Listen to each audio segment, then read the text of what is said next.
Hello everybody, welcome back to Wappleville. We got ourselves another Raptoryx figure here. This one's going to have a little different twist. So what I'm going to do is see if I can't get my chat thing working over here. Again, I have no idea if it's going to or not. We'll just give it a shot here. This time I want to do snow and ice basing on him though. So we'll see if that works. We're going to use some crushed glass and actually some gloss gel, and that's going to actually help us to create some icicles. So let's see if we can do that. Again, I'm just looking to, let's see if we can do this, get our password going here. Couldn't do that last time. Yeah, it looks like, oh yeah, we're actually going to do this. Okay. So what we are going to do is, here, let's get our text a little bit bigger here. And there we go. And hopefully actually something happens here. So what I'm going to do is go over here to my emergency chat window. It looks like that just disappeared. So much for that idea. Here, let's do this again. Okay, I'm just gonna go here to my, there we go. It's working. Yay, I just saw Bethany. How's it going? All right, that's really cool. Although I'm still gonna have my other window open just in case. Now, let's go back a ways, as in a couple of days, and let's look at this guy here. And we're also going to get rid of that. I'm going to tone down our brightness. So this other Raptoryx that we did here, now that one, obviously you see we got the lava going on that. I thought, well, why not do some ice to contrast with our fire? Now you're going to see here, I left this blank so that you could actually see what the basing is made out of. So that's a cork again. It's actually a little bit of a branch here. Whole reason for, let me get something smaller to point with here. So this little, see that overhang? See this right here? The whole point of that is to give me something to hang those icicles from. Because if you don't have overhangs, icicles, not so much. You can see the rest of it's just some oxide paste here. We just got some rocks and gravel over here. And what we'll do is we're going to paint him up color-wise. This is the session before. So this is what, Viserion here. Some Blackheart models. We're going to try and do this same sort of blue effect here because, I mean, this was an ice dragon. So why not make our Raptoryx a pretty similar thing? Okay, so we're just going to set him aside here, get him out of the way because he's bigger and he takes up a lot of space. On the palette here, we got some pro-acryl stuff like this. We got some transparent blue and some sky blue. We have some of the usual Reaper suspects here. We got blue liner and maggot white. We also have a little secret weapon, verdigris pale green. We got a contrast paint out here, a little bit of Achillean green. Now what I'm going to do is throw a glove on here so that it's not contrasting against my hand quite so much. I also have some wildwood contrast paint out here. I'm going to mix that with the brown liner, and I didn't prime the base. I just wanted you to see how that base might get painted. So I'm just going to zoom in a touch here. I think I'm going to get my keyboard out of the way. And we'll see just how long this chat window lasts. So we got brown liner, we got some blue liner, and we got some wildwood. And we're just going to go to town here. We're just going to start to get some darks in here. Now, the folks that are familiar with my basing tutorials and such, they know that when I'm doing any kind of snow and ice, that it's really important, as in really important, to keep this on the darker side. Because if you don't, if you highlight your rocks and gravel too much, well, you sort of lose the entire effect of the snow. I'll show you the snow products later on. I want to really make sure that there is enough time for that. And at the end of this video, you're going to see some end screens, as they're called, to other snow basing videos. And hopefully you can click on those and it can reinforce what we're doing here. That could even do some blood effects on this too. It sort of depends on how much time there is. It really does.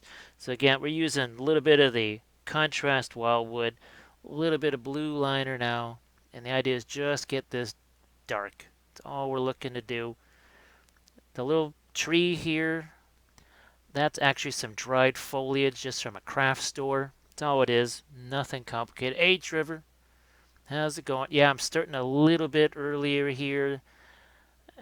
What, half an hour-ish earlier, because there's just a lot I want to get to. I want to make sure I get through all the snow effects, and I'd like to potentially get to the blood effects too. Alright, so that just gives us some dark to work with there. Good enough. That's out of the way. Now, we're going to throw out some Achillean green right here. And what we're going to do is deposit that into this little, just a little watercolor tray. You can get these things on Amazon for super cheap. I think I've got a bag of them over here as we knock down some other stuff. Now, there's not too many of these left because I've used a ton of them, but they're so cheap, you just get more. Now, this one, you can see we put a lot of pinks here. We also had some blues, but remember we were using Leviathan blue mostly, and blue liner, and it was more of a grayish blue with some pinks. This one here, you can see we got sky blues. We have a whole different set of blue out here. Let's get that going. Here we got our Achillean green. Let's just really get that going. We are going to put a little bit of contrast medium in there. A smidge, maybe a little water. Get that mixed up. Let's get this back centered here. And I'm going to go to the wings like so. The primer here is the usual Badger Stynylrez, nothing fancy, but you also see I got that transparent blue from Pro Acryl. It's Creature Caster is where you can get it. Look what's going to happen is those two are going to allow those two, see that, to mix together. So we're still going to get some color transition on our wings. We're going to go onto the underside here now. And go back to the Achillean green. And we'll let these mix. So it's, you don't have to just use the contrast paints. I've mixed them with the Reaper Clears. See, I'm mixing them with the transparents. I've mixed them with the Green Stuff World Intensity inks. There's just all kinds of options. We talked about this an awful lot, I think, in the last video about that zero-sum game where it's got to be all this or all that. Oh, hey there, Al. How's it going? With the watercolor containers. Yeah, well, it started out as I was working with the Green Stuff World Intensity inks, and what was happening is they were intense, and they would literally go right through my palette paper into the sponge, and I'd have to be changing out the sponge all the time. Now, wait a second. If I just put them in these little watercolor containers, because they're about the consistency of watercolors when you think about it, now I'm not going to have to deal with that stuff just going all over the place, seeping through my paper. So that was all good. And then the contrast paints came out at $8 a jar, and I saw nightmare stories instantly of people spilling their container, and just now they've got $8 worth of paint just sitting on their table, getting mopped up by a paper towel. So that's not good. You don't want that. And then all of a sudden the watercolor bins like that became potentially a money-saving thing, as in a decent amount of money.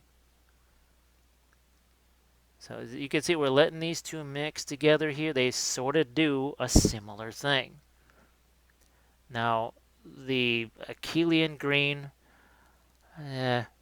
Technically, you're supposed to use the contrast medium to thin that down. I'm sure there's other mediums you could thin it down with, but the Pro Acryl transparents, they're made to just be thinned down with water.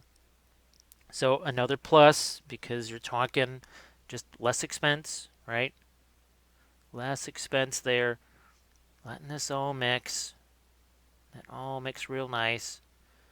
Getting ourselves a nice intense blue dragon here. Or should I say Raptoryx?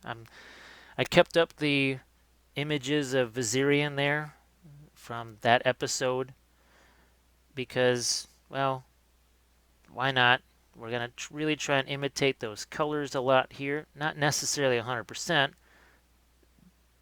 but a high amount. Okay, we're going to continue with our Achillean green here. And again, the primer, just Badger Steino Res. You can brush it on. You can spray it on with the usual airbrush thing. That's what I typically do all the time. And I've got plenty of videos that show the Steino Res in use. I've got a couple of airbrush videos. So there we go. And already we've got ourselves sort of a nice little look to this here. Now I'm gonna, okay, I guess I don't have to scroll there. So how do these Pro Acryls compare to the Reaper Clears? The Pro Acryls are ultra matte. The Badger Ghost Tints, those are glossy.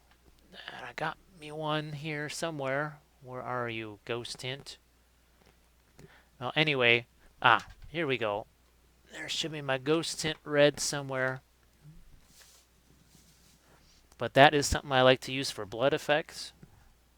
And all the Ghost Tints are super glossy. I mean, that's just all of them. All 12, 16 of them, whatever they are, those are all glossy. As in very glossy. But you can control that a bit by using other paint and mixing it with it. Oh, I just remember I gotta turn this, gotta mute this sound, otherwise any alerts. Yeah, the Badger Ghost tints, they're really nice and intense, but that's the downside, is that they are going to be glossy. Now I'll just give you a quick little preview here on our snowmaking material. And that's going to be this from Secret Weapon Miniatures. Now, sadly, all of my snow miniatures are all packed away in my gaming boxes. I would show you some, but those are all elsewhere right now. But we'll be using these. Basically, the reason I use this instead of, say, the Valhalla Blizzard, whatever. Oh, Al says that the Scale 75 inks were really glossy too. Yeah, I could see that for sure. The more of this water I put in with the crushed glass, the more melted my snow is. The reason we're looking for melted snow is that at a certain point we want to make icicles, and that's what we're going to use this for. I use this for, believe it or not, sculpting fire. I use it for water effects, ice, icicles. I even sculpt hair with it on larger miniatures that have giant mold lines going through the hair.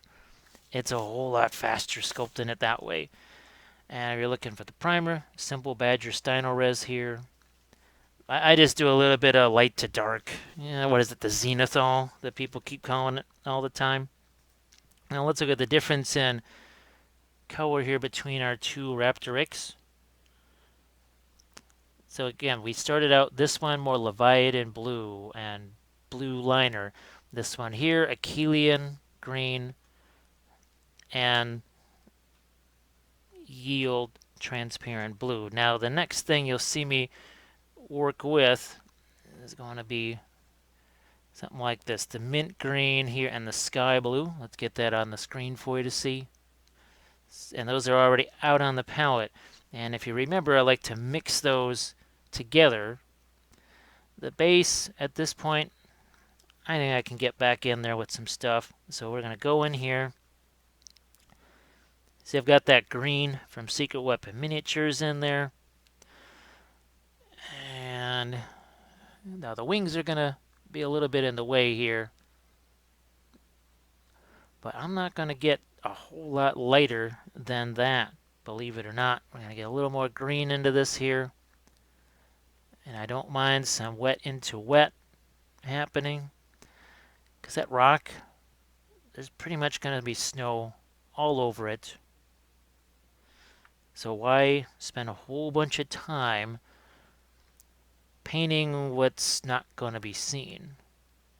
That's something I focus on a lot in my army painting exercises. And that's part of the Patreon page. You can see that scrolling across the bottom of the screen.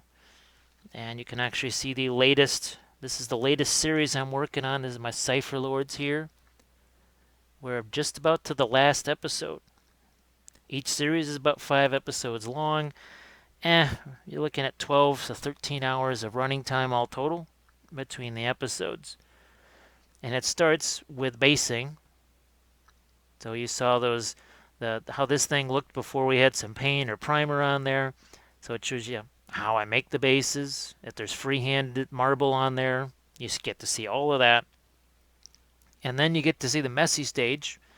What I'm doing now is typically the entire episode 3. Because episode 2 is the color test figure, and that's what you just looked at. Because finding out a color scheme, like here, okay, now we got 2 dramatically different color schemes going. You only have one army. How do you decide which one you like? Generally, you try and do a color test figure. That's going to set you up with a color scheme for one thing, but it's also something where you say, you know what?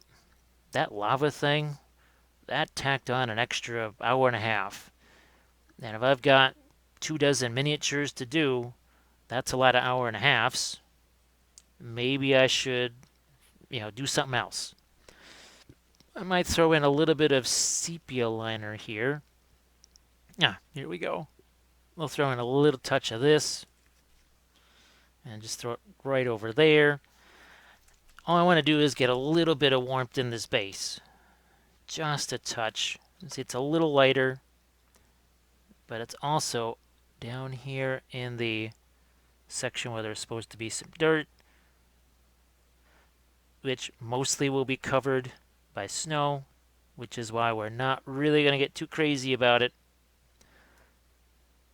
Yeah, let's just go a little more straight up sepia liner there. The sepia liners, as I said, or any of the liner paints, generally a really high pigment, but they have some black added to them. And it makes them really nice and rich and dark. So we put a little sepia liner on our branches here. It gives them a touch of brown. Then we're going to leave that go. And now we're going to move over to some of our blues here. So let's mix in. We got 2 different blues over here. You see we've got almost a sky blue and then more of a mint green. These are different opacities. All of the Pro Acryl stuff is going to be super high opacity. The Reaper stuff a little less so. So we count on that. We just say, you know what? Okay, in this area, I can count on a little better coverage. And that's what we're going to start to do here. We're going to start to get in some coverage. This is still essentially the shaded base coat phase, because all I'm trying to do is figure out what exactly I want as color scheme here. Do I want this to be this color blue? Do I want to have a little more green in here? Do I even want to get a little more purple to it?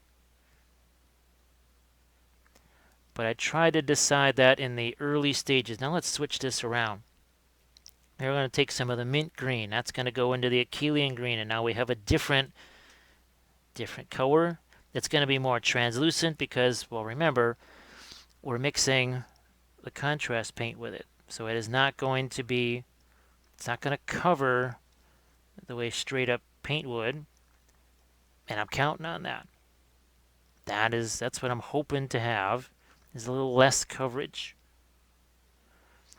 So hopefully that makes a little bit of sense, because when you're thinking and just in terms of pure GW stuff, they've got what, shades, and what's the other thing they have? They've got base colors and layer colors, some that are basically considered more opaque or more transparent than others. So it's really no different than that principle, I suppose, if you want to call it that.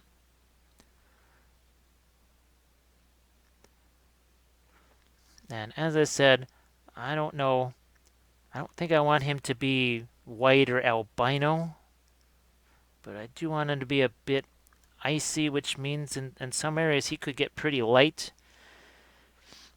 You are not going to see, just as in our last episode, you won't see any titanium white out here for a long time. Hey, Gary, how's it going? Once again, first Gary. Here we go. So we're just allowing it to actually mix with some of the contrast and transparent blue glazes that are already there. And remember, at this stage, not worried about picking out individual things on the feathers at all. We're just trying to set a general color scheme here. That is it. That is all we're doing. Remember, still shaded base coat. Now I'm going to turn up my brightness just a touch here. Back to normal. There we go. And we'll hit some of the undersides of the wings. That preliminary sort of wash that you saw me do. The folks that have seen me do a lot of these, they know that typically what I do is I take something like the liner paints, like the blue liner, or maybe blue and the blue liner and some clear blue. Mix those together, do a glaze over the figure, and then actually wipe away some of it with the sponges and leave a little bit behind. Now here we're going to actually gray this down a little bit. So that's the maggot white, touch of green in there. Because if I want snow to be reflecting on the bottom of him, well, I don't want it to be the same kind of color as maybe what the sky is, unless you wanted the sky to be gray. Reason this is a little bit lighter is I've got a lot of wet contrast stuff sitting there, which I can essentially grab here and then wet blend into what I've got going. See a little bit of wet blending there. It's doing the same thing on the Viserion busts there.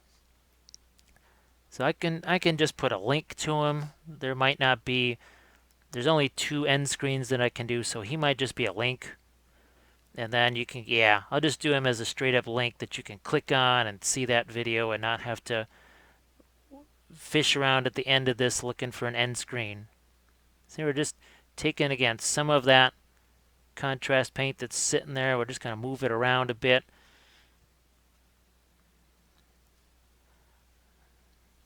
Going to work with some of that green here on the ends of the wings. And working with the big old craft brushes, it keeps you moving fast. You don't get hung up on one area. And you can see that I like to keep working on all areas at once. I don't let myself get bogged down just painting the face and leaving everything else primer.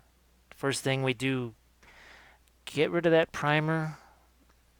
Again, I try never just burden you with rules and you got to do this and got to do that. But when you remove the primer from the equation, it's a whole lot easier. That's all it is. Just makes your life easier, because now, okay, let's say this was primed black and all I did was the wings. This color would look really light by comparison. You can see how dark it is. This is what we're working with. Let's put this next to the white over there. Look, you can barely see it. That's how far, if we wanted to make this more albino, we have that in our pocket, basically. We can use those extra layers, levels of shading that we couldn't use before if all we're going to do is work on one tiny little part of the dragon.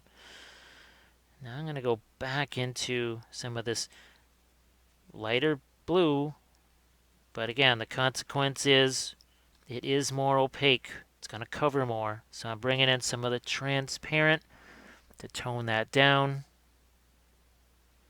And I'm just trying to see how light do I want these feathers to be.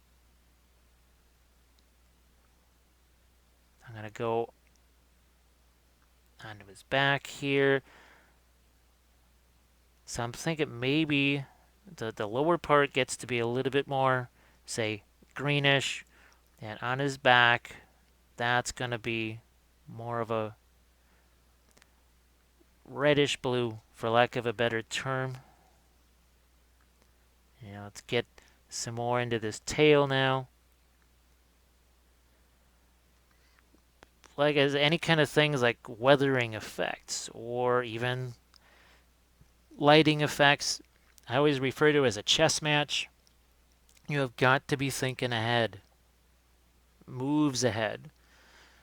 Let's say you want to do weathering and chipping on a vehicle. Well, typically, say a lighter color, it shows up better. Staining, chipping usually shows up better against a lighter surface.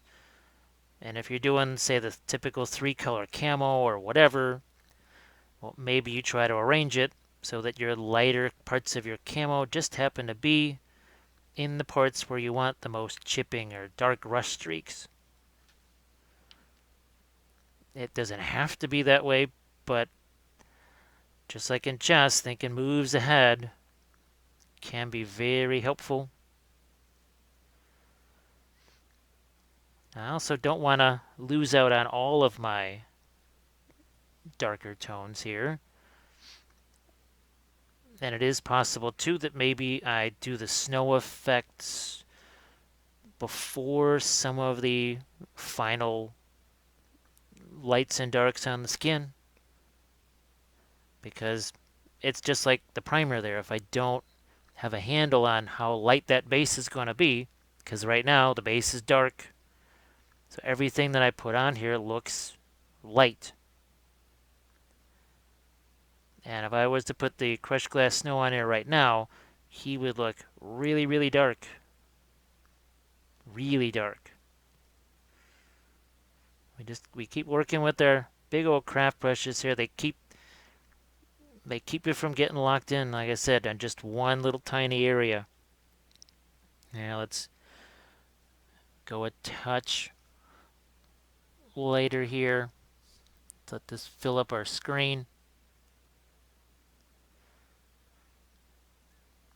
And I can always glaze back into this too. Right now I'm just trying to figure out how light do I want my wings to be. And let's say they get too light, and I change my mind. That'll take 2 seconds to just glaze over the top of it, change it back. No big deal. So here I'm just basically, now at this point, I'm saying, you know what, maybe I do want it a whole lot lighter. And not necessarily snow or ice color or whatever, but you can see I just grabbed a little bit of the brown liner there because I don't want it to be just end up like a really glowing blue. That's not what I want. There, I'm just gonna let some of that mix again. We'll use some of that now on the underside because it has a little bit of gray in it.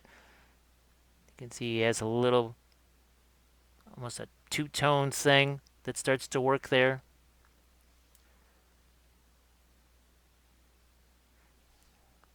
And I'm gonna keep on going with this sky blue. I believe that is what it's actually called. The spikes there, I gotta decide, do I want those to actually be darker instead of lighter? Because the natural instinct is just to highlight the snot out of them. it's the quick way. Yeah, it's the quick and easy way. If let's say you got to do all 6 of these or whatever, I think there are 6 in the box, and you need to get them done really fast. Well, maybe you just go with the easier color scheme to represent.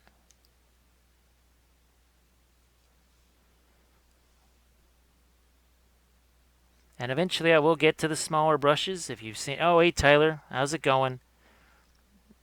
Well, people like Tyler and Gary and Bethany and such, they're veterans of these episodes. They know that eventually we start going to smaller brushes and finer details, but we are not at that point, that's for sure. Now, do I want to do some kind of purple in those membranes there? If I do, maybe I'll just grab oh, something like let's see, I got a magenta here somewhere. Yeah, this is one of those Reaper clear paints, clear magenta. Throw that out on the palette here. Don't need a lot of it, that's for sure, because they're pretty intense colors, and you can see, boom, a little touch of that. All of a sudden, we have a purple, and that's going to go right here into these membranes, a little bit like what we did to the Viserion figure. And maybe I'll even grab that again so that you can see it and get the general gist of what we were trying to do here. So see that purple there on those membranes on his back? That is a little bit what I have in mind for this guy here. Obviously, he's much smaller, a whole lot smaller. This whole body is not even the size of the dragon's head. All right, and maybe even at this early stage, might even play with a little bit of that same purple, because chapter 1 in the book of Wapol says that if a color goes somewhere, it must go everywhere. So we're going to actually throw a little bit of that into some of our shadow areas here. Maybe even quick little dose on the spikes there. Maybe even on the tongue. So we don't want to just in the one place. We try and carry that to a few other locations. Now on the bottom of this, remember we wanted to use more of the mint green there, some of the Achillean green, but it is going to be more transparent. So it starts to get lighter, but look at how we can scumble the edge of that. There's a lot of texture on the chest anyway, so I'm kind of using that in my favor just a bit as we try to get some lights onto those spikes there, or whatever the heck they are, spines. Now we're away from the true blue, sky blue, and more into the greenish blue here. Why? Because, well, we want this to contrast with that purple we just put down, and if we have a blue that's more in line with that pink that we just added, well, we will not have any color contrast whatsoever. And we want to make sure we've got that contrast going. So again, I'm just right now figuring out exactly where do I want lights and darks to be. Where do I want cooler greens, warmer greens, different types of blue, blue that's more purple, blue that's more towards the green. And then, of course, just like we did in the lava one, saturation plays a role too, because, well, it's not enough to just have light and dark, or even, say, opposites like red versus green. Because you could have two colors that are red, and one of them is like a dull pink, And the other one is a bright crimson or whatever. Well, they're gonna react the eye is gonna see those very differently. Just something you gotta keep in mind. Now let's keep going here. We're working around these are still some of the original washes that are still wet. And what's scrolling across the bottom of the screen now is actually the address of the blog. That's Wapelius at blogspot.com. There's there are thousands of tutorials on there, basically. Thousands of posts, pictures galore. You want to see some of the past armies that I've done, whether it's bolt action, 40k, fantasy, song, ice of fire, you name it, they're on there. Good place to check those out. Also, Instagram, that's Wapelius on Instagram. That's a place where I like to post a lot of the finished images now. So if you're looking for image galleries, that's a good place to go to see things. Well, like the first Raptoryx, that's the lava base. That's one of the more recent posts on the Instagram page. Do you call it a page? Hey, Laurent, how's it going? It's good to have France in the house, which means, let's see, it's 218 there. Now, is it 918 or is it 818? That's my next question. Because I know the time zone line might be very close to where you are. I'm used to living close to a time zone line because living in Chicago, you are pretty much at the far eastern end of the central time zone. So again, what's the lightest thing we got on here is mint green, so 919. Okay. This time, guessing the time zone, we do it correctly. It's always good. I think last time I was an hour early or something like that. And I'm just going to keep on here with the larger brushes again. Not get wrapped up in small stuff. Not get tied up in the little things. And this is not a dry brush either, because, yeah, not a dry brush. You can see I'm starting to use the brush more like a filbert brush, but with an added bonus of not only is it a filbert brush, but it's softer. It's got a little more, well, I can hold a heck of a lot more paint in it. I can do more types of brush strokes with it.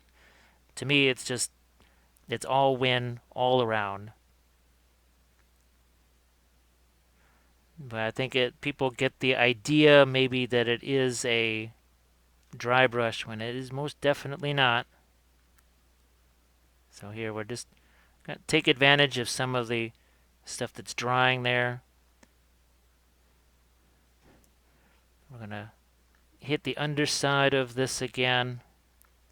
Now, as opposed to the glow of the lava on the underside like we did on the last video, this one a little bit different. We're not going to have as much glow. We need reflected light from the snow. Hello, the Roniger. How's the Bob Ross of miniature painting? It has been an insane couple of days. This is mostly just for me to keep my sanity here. What little is left of it. And it has been really, really weird. So I'm just treating myself to a little bit of snow and ice effects because it's been a while since I've had a chance to actually do those at all, much less in a video. So we found an excuse to do that. We just had to do one of these. Now I was thinking on the other figures that you saw, the untamed beasts. Originally I was thinking of doing the snow treatment on them, and then I realized, it would be fun maybe to do some jungle basing on those. So that's what I'm going to do. on those guys. Do more of a jungle basing theme. So, yeah, just using sort of a cross stroke right here. Feather that. Because I need to get to a certain point pretty quickly here. And then I can go in with glazes and other more subtle things.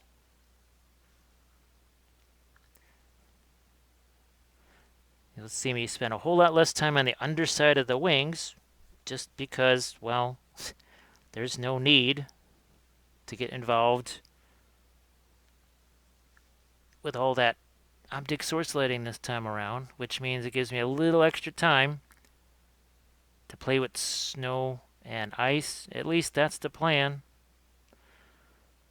Now there's the ice, the icicles, they are not going to dry in the course of this.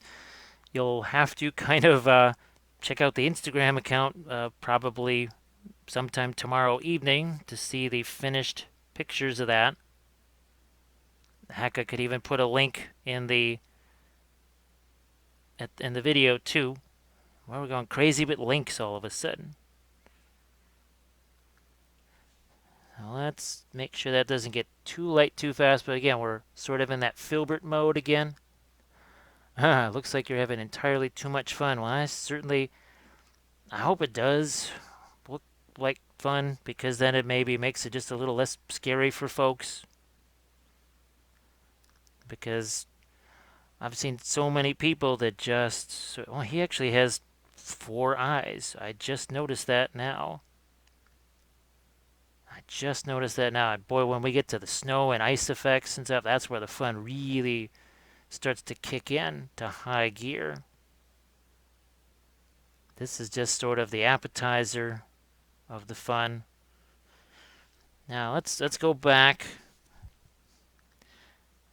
more to this sort of sky blue color here, because we want to have a little bit of transition on the wings.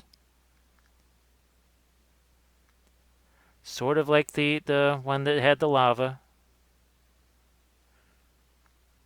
Oh, yeah, we're going to be going back and forth with this, with some glazes and some other stuff. Getting the back here a little bit lighter.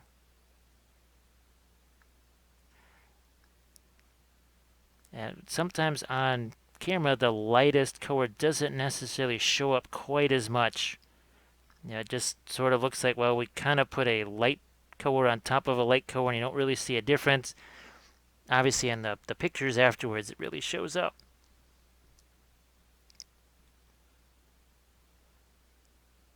And I'm just working this across.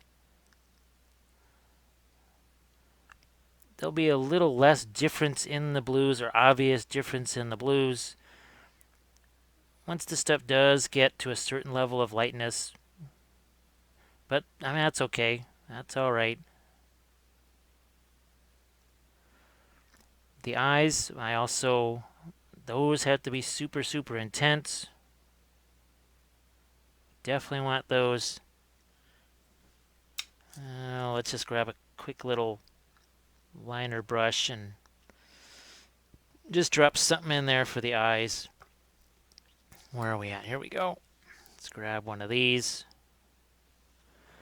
Since there's apparently 4 of them, better mark that down now so I don't forget. I had no idea. I just thought, well, that's kind of weird. What's the deal with the face? And I went, oh, okay, yeah, extra eyes.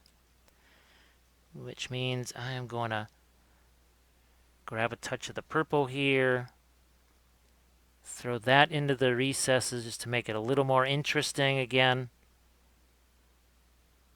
Because if it's all just dark, not really going to be terribly interesting. I'm going to see just how light do I want that to be. So we'll just take a touch of our maggot white here. Again, it's a white that's got a little bit of blue in it. I'll just lighten this up a little bit here. So now that the purple there starts to get pale. Oh, it's not quite so magenta. We don't want that to be a bright pink. Maybe a little on the tongue as well.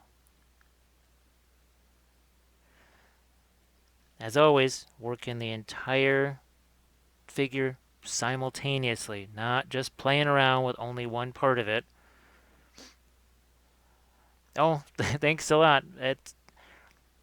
I guess because I have a watercolor oil painting pastel background, and that was my training, is doing that. I'm just used to working with the bigger brushes and working in that sort of all over regime where you're working the entire thing all at once, trying to find your lights and darks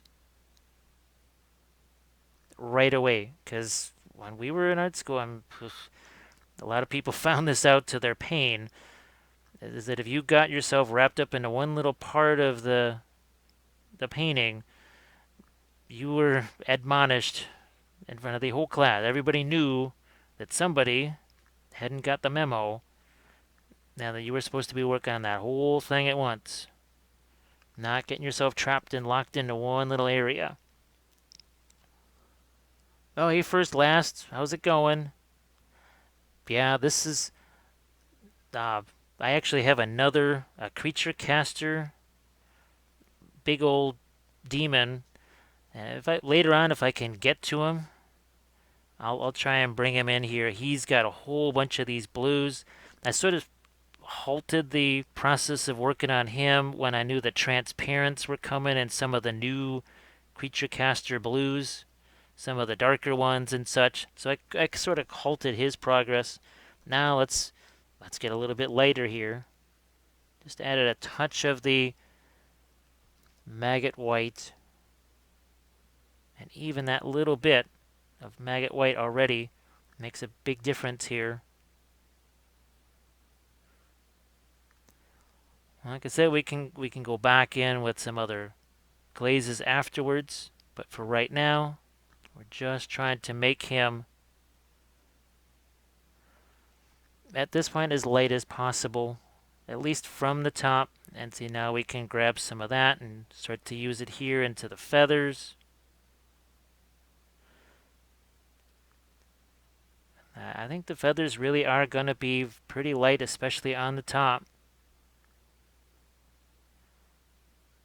There. Because I know some people are like, what's all that purple doing in there? That's just something that goes down into the shadows, kind of a little bit of a backdrop color. And it starts to get more and more set into that background. The more we start to work over the top of it, especially with these lighter colors. Now, if I wanted this to even be more of a light or whatever, more opaque, cover more, well, then I just would reach for some of the Pro Acryl. Say maybe something like the titanium white.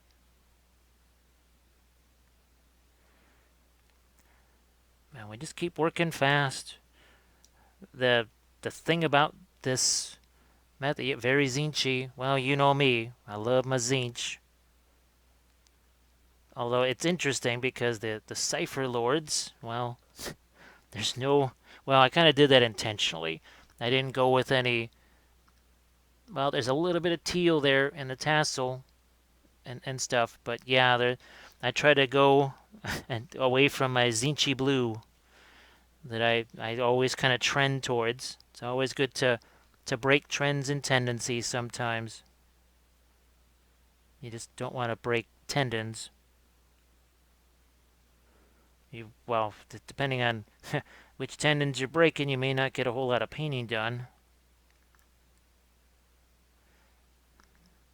I certainly see people, it's on Facebook, they have all these crazy hobby injuries, like slicing their fingers up and such. Not quite sure how they manage to do that. When you watch my basing videos especially, I go through some pretty basic little safety things that can keep you from removing body parts or removing pieces of body parts with tools. So I even let my liner brushes go a little bit filbert on me, just cause. Here, let's lighten that up a bit more. So even the wings, they still have, even at this point, there's still a little bit of transition there. Even though they're all getting lighter and lighter, the tone of that blue is, the hue of it's a little different.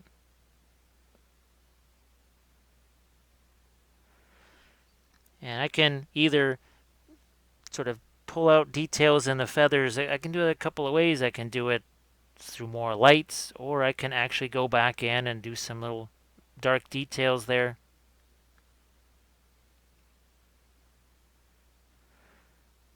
I guess the biggest thing people have to get used to when they're working with this method is you have to set aside this more instant gratification of seeing one part of it all painted real nice just the way you like it.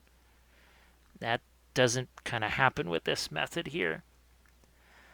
Oh, thanks first last. Yeah, the mentioning the violet here in the feathers, it was kind of important too, just to sort of reinforce that notion that some parts of this are actually more just a different color blue, and sometimes you can influence that by what's sort of in the backdrop. I noticed that when I was doing the Viserion dragon bust, and I thought, well, since that was relatively recent, let's do another thing here that sort of dovetails in with that nicely. Let's go just a bit lighter here. But now it's also a bit more, it's going to be a little more transparent because we're adding the maggot white as opposed to, say, some kind of pro-acryl white, like was that the bold titanium white, I believe is what it's called. Also doing that little bit of stippling at the same time, trying to mirror that skin texture that's in there. It's kind of all over the place. Not so much on the head, I suppose.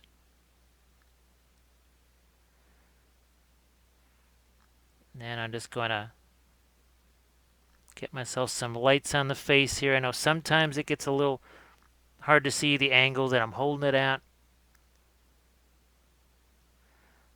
I try to minimize that tough angle for you. I'm going to grab a little bit of the green as we deal with our mint green and a little bit of the Achillean green again. Just a mix of the contrast and the regular paint. And now we're going to get some lighter colors here on the underside. Just keeping with that same motif of the stippling. Now those spikes, gotta do something with those.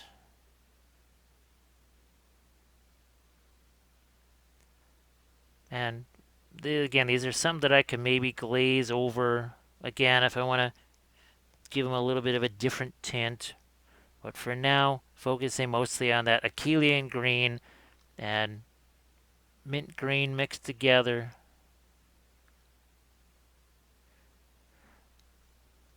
Oh, hey, Paul, how's it going? Well, I've done it so many times. It's almost like for me, it kind of has to happen with how many figures that I've painted. And boy, I even look at figures I did, I don't know, 4 or 5 years ago, and I say, okay, well, maybe they don't necessarily look dramatically different, but then I realize how much faster I was able to get through them.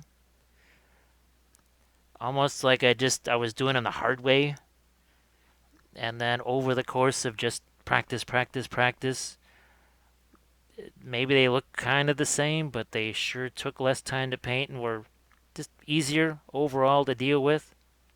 As we start to lighten this up here. There reaches a point where you start to get to that fun stage where it is more about details, although to me, even the early messy stages are fun. For most people, that's usually not the case. They don't really enjoy the messy part. Yeah, well, we still have, I think we have some of the original figures that we painted, as in 19 years ago or 18 years ago, whatever it was, and we look at those and we say, wow, you can see sort of the seeds of what we do now, but it just looks so either so rough, and we know how much longer it took.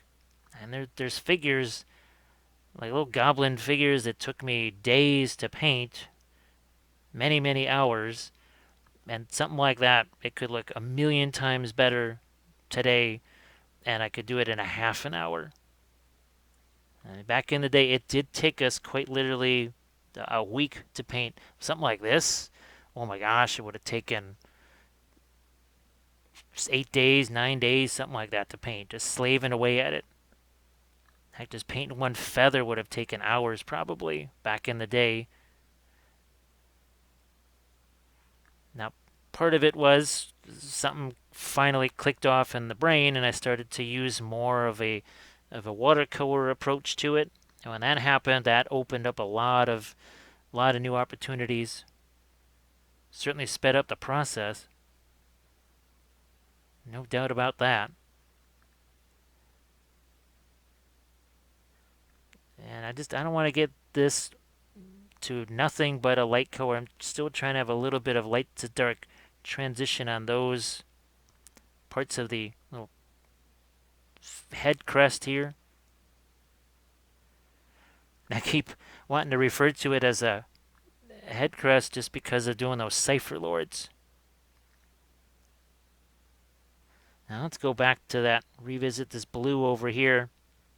I'll make it, or the purple I mean, just make it a little bit lighter. I might throw a touch of magenta in there. Ever so slight. Going to make sure I can at least get that partially on camera so you can see it.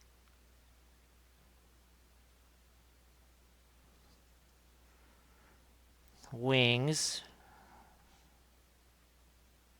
Maybe, let's see what happens when we do something like this. We're taking some of the clear magenta, mixing it with some of the pro acryl transparent blue,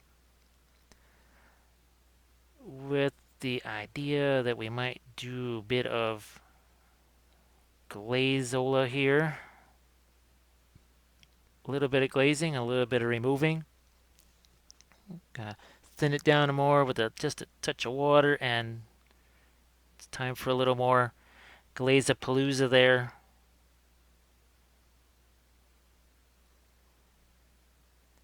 Let's do something like that, maybe in the shadows of the spikes here. Turn this around, do that over here. I think I try to discourage this idea that, well, there's a glazing stage, and then there's a this stage, and then there's a that stage, and then we neatly wrap it all up with this stage. And sometimes people, they get a little stressed out when they see me going back and forth. It's like, well, wait a minute, I thought you only do the glazing at this part of it. Well, no. What is it? Every day is a good day for baseball or Tim Tams, as the case may be, if Bethany is still around. Hey, Ramiro. It's how many medium-sized figures do you paint per day on average? Well, let's see. I started painting 6 figures. They were inventory sized, like about this sized here. And I think I must have started painting those at about 11:30, and they had to be done by some point today, meaning I had to show pictures of those, and I had, what, 4.5 hours that was it. Now they were simpler figures. It was just a lot of greens and browns, and I also will be touching those up later on, but I had to really blast through those. Now, they were faster. It was easier to do them faster because I'd also painted an entire army of them. So the color scheme was definitely already in my head. I didn't really have anything to kind of think about and explore. Not like, say, something like this, where I'm just kind of on the fly figuring out, okay, what am I doing here? All right, we're going to make this even more of a intense blue here. I know you love your original flavor, and I'll always be the mint chocolate kind of guy. As I see it now, look at what we're doing here. We're adding a little different color blue. This is little dots of that. See that? Just starts to give it a little bit of a change. Now on the head, we're going to do the same thing here. Oh, let's get down into that neck. I know you can't really see that too much.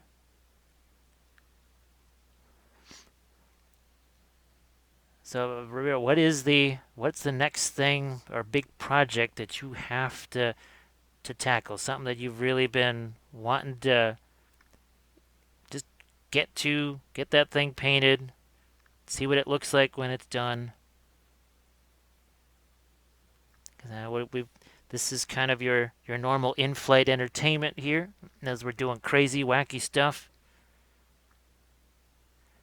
And man, I really can't wait to get to the snow stuff. It's like gee, I have to paint this whole miniature just to get to do some snow. Most people, I don't really think they get that excited about basing. I'm just gonna assume that, because assuming that most folks are as nutty as I am might be not a good idea. So we're gonna do the same thing. We're gonna get a little bit more of that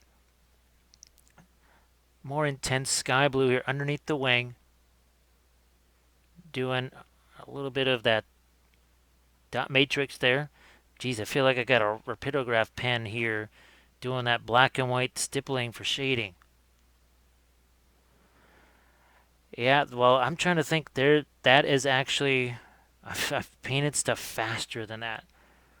Well, heck, when you think of the army painting series that I do, let's say some of the Song, Ice, and Fire stuff, well, all right, the halberdiers that I did with the Sky Earth, if that series was, let's say it was 13 hours long, well, there was 12 figures there, and including the basing and everything else. And I'm looking at that going, wait a minute, that's like an hour a figure. And yet it had full Sky Earth non-metallic metals, reflections galore. Well, you know what it looks like. And, oh, look at that. It's scrolling right across the bottom of the screen, the Army Painter pledge level. So that $15 Army Painter pledge level there, when you step into that, well, you immediately step into well, now it's more like 220 hours of video links that I send to you for your viewing pleasure, just like Ramiro. And you don't have to paint along. Sometimes you can just kick back and enjoy the psychosis, like some folks do. Basing is the best. Second only to buildings. Boy, I've been missing doing terrain. Now I was going to be doing terrain for the song stuff, but now that's switched because I've got to prioritize Lord of the Rings terrain and the terrain for the WarCry stuff here. So we want to make some of that. And the Lizardman Blood Bowl team, that's in. Oh yeah, the Aeronautica planes. I'll be putting those together tomorrow. At least that's the plan. And eventually I'll be getting to those. And well, there's terrain in Aeronautica too, because the only thing better than basing is terrain. I love me terrain. Now, if you check out any of my bolt action stuff, I actually got battle reports on the YouTube channel. You can look for those and you can see just how obsessed I get about terrain. Really obsessed, some would say, to an unhealthy degree. As we now go back to our Achillean green mix, and I gotta get me some lights under here. Under here, just work those in somehow. There's a few little gaps in some of my lighter colors here. Again, stuff that you really can't see too well on screen, but hopefully you can start to see some of the transition that's going on in there. But it's, people say, well, yeah, why the obsession with the super, super fast speed? Well, their survival is part of it. I just deadlines and that, but also if I want to be able to, well, do battle reports or play the games, somehow I got to get those darn things done. Oh, engineered to draw. How are the Necrons coming along? Well, we have some here. If they would just there, not get caught. So yeah, here's one right here. So this is actually a very different type of series. This is where I'm working with actually metal, or not metal, non-metallics, but actually metallics. So here's the finished one for folks that haven't seen that. So basically the idea here was, can you do the non-metallic or the true metallic and still do object source lighting? So that was the big challenge with this one. Basically, I want to get the Cipher Lords done because, well, as we all learn the hard way, once you start doing the metallics, they kind of get in everything. They get in your brushes, they get into your water, your palette, and everything else. And all of a sudden, you do something that doesn't have metallics in it, but yet there's metallics in it. So I just want to finish off a few other things, get those out of the way, and then I can. Let's see, we're on episode 3 of the Necrons, right? Yeah, so I don't know if I'll need a 5th episode, mostly because the bases are already painted. So it might be a 4-episode series. Some of those happen.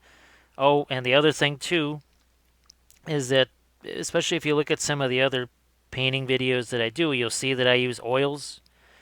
And I will be doing some of the, well, let's see, the Ossiarchs.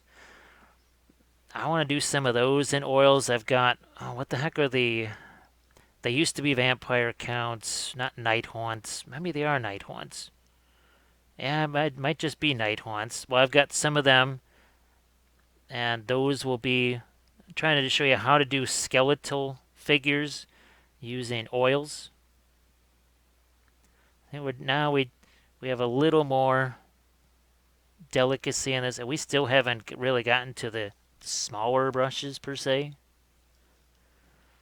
I'm going to get this a little bit lighter in here even. Because what have we not touched? We have not touched a single bit of white at all. None whatsoever. And sort of layering, that stippling there, it starts to give it, by default, it gives it a little extra depth. Here, let's get some highlights of certain parts of the head.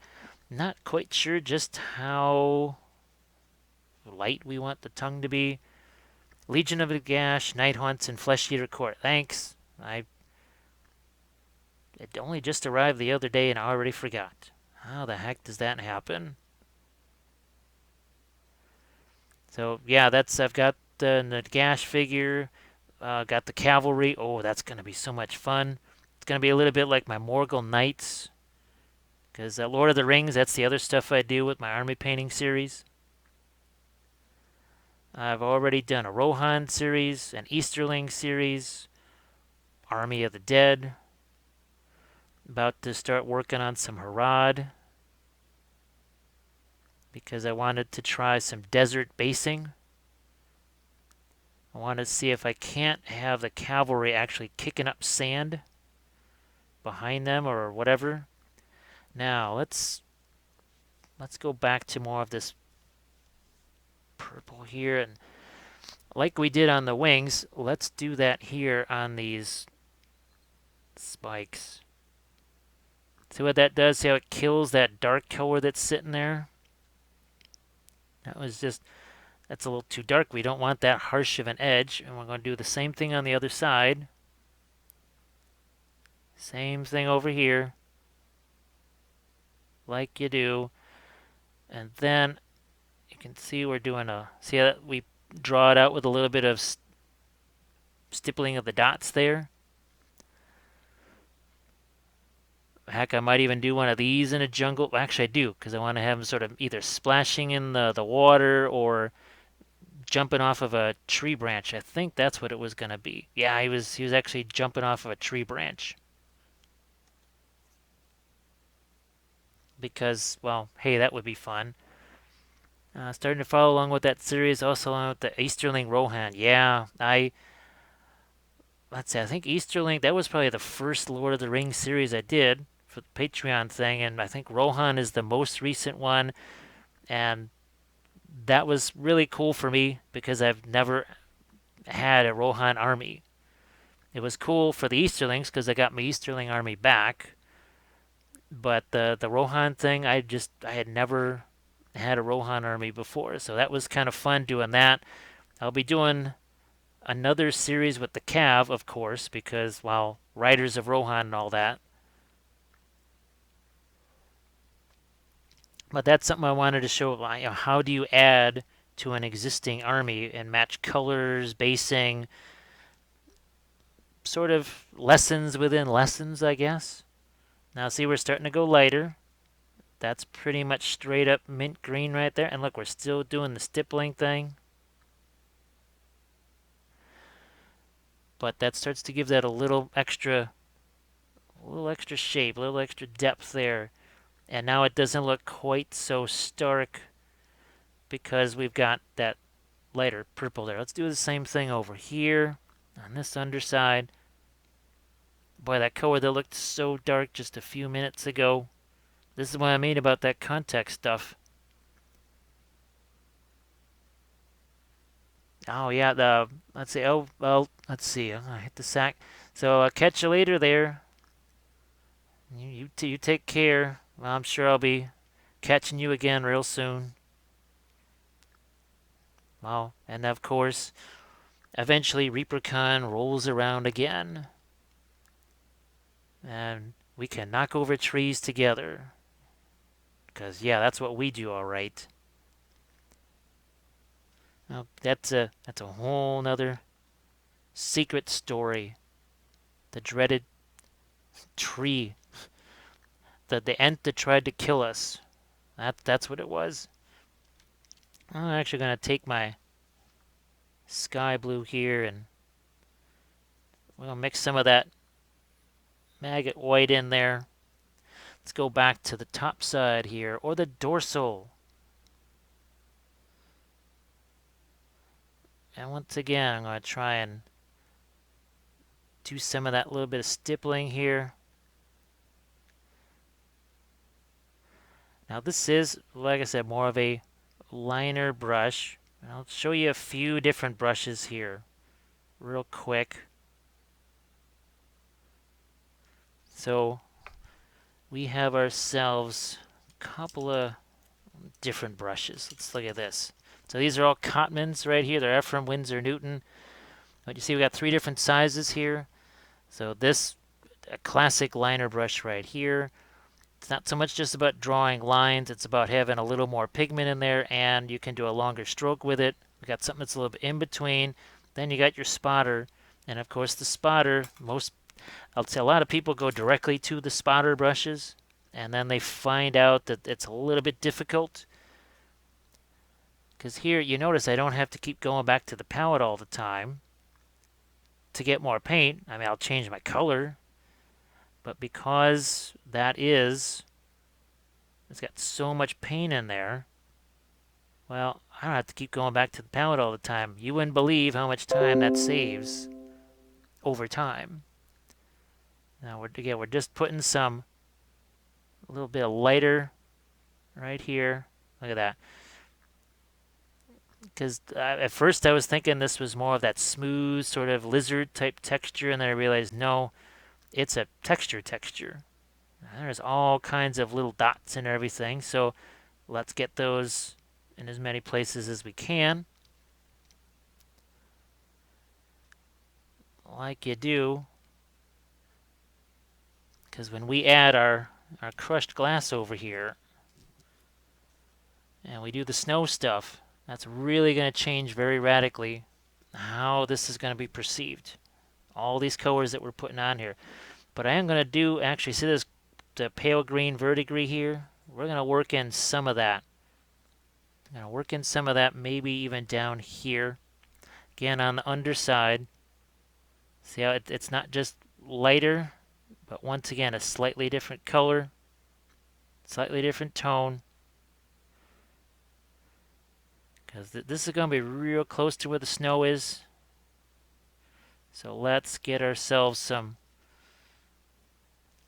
decent amount of light there, and yet we still haven't used any kind of pure white whatsoever. Everything here that is sort of white is actually a color of some kind. And you say, okay, what's the deal? Why so obsessed with that? Well, when you avoid using the pure white, you also tend to avoid having the dreaded, chalkiness, I guess is the word for it. Because I know so many people, they say, Jim, man, I go to lighten something and it all just gets chalky. And I'll say, so let me guess, you used white to lighten it. And they'll say, well, yeah. And I'll say, that's it. Say you're doing red. Well, if you're using something like a yellow or an orange or even like a yellow-green to lighten it, you'd be surprised at how much color you get in your lights, but at the same time, no chalkiness.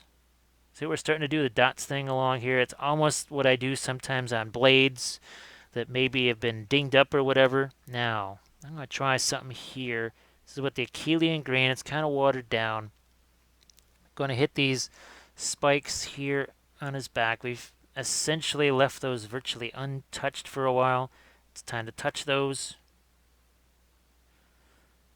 And I'm thinking here maybe just do those darker, kind of liking that a bit darker.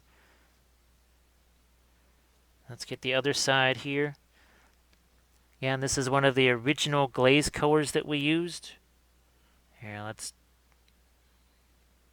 just get that position real nice. I know sometimes it can be hard for you to see what the heck it is that I'm doing. There we go. What was that? Oh, the glaive wraith. That was another one where just tons and tons of color transitions, even though it was mostly just green.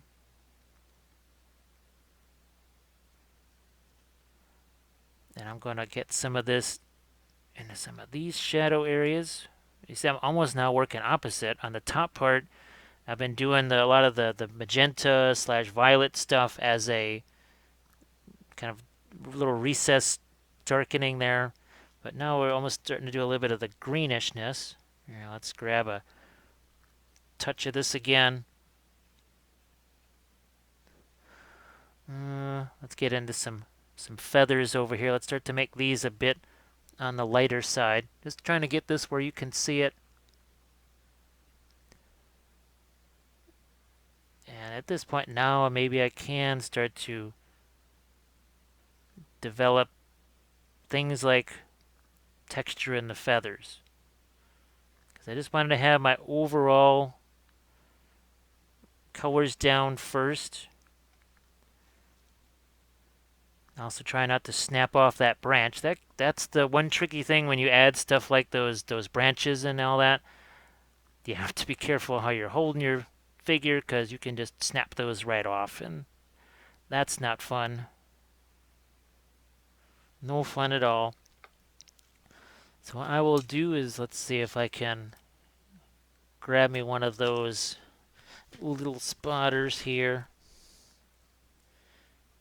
Play around with that.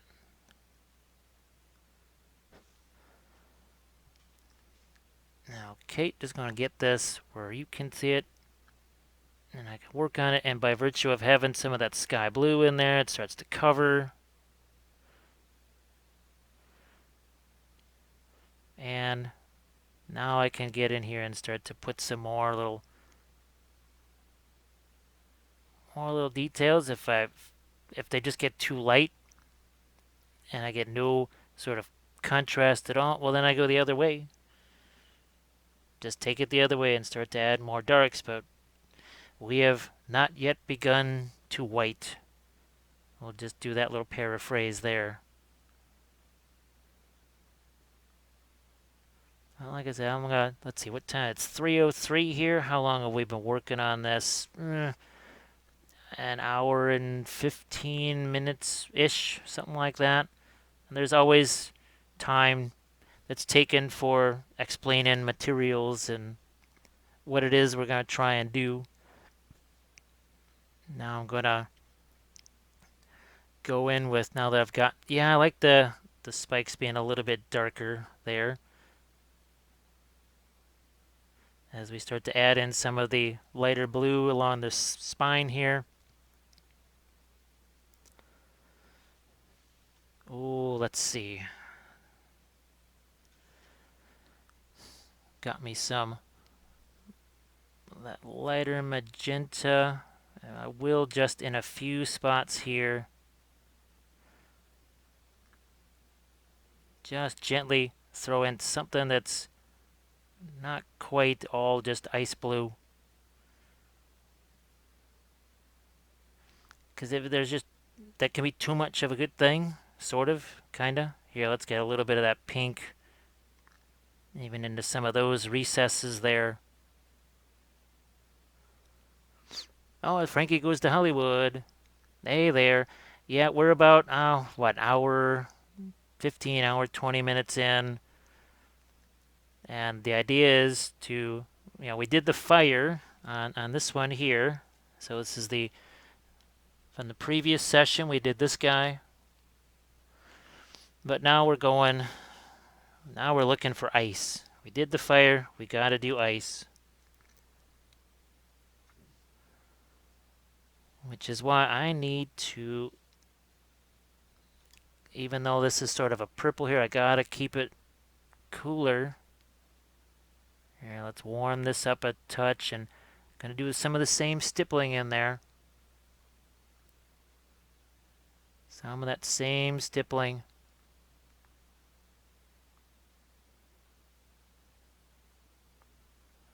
Okay.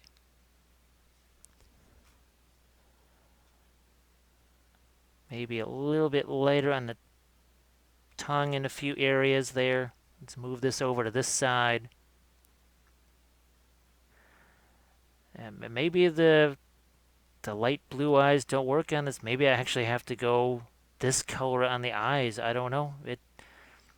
We'll see. I'm actually going to also hit those with some darks. We got plenty of lights in there, but we also have to make sure we get some dark.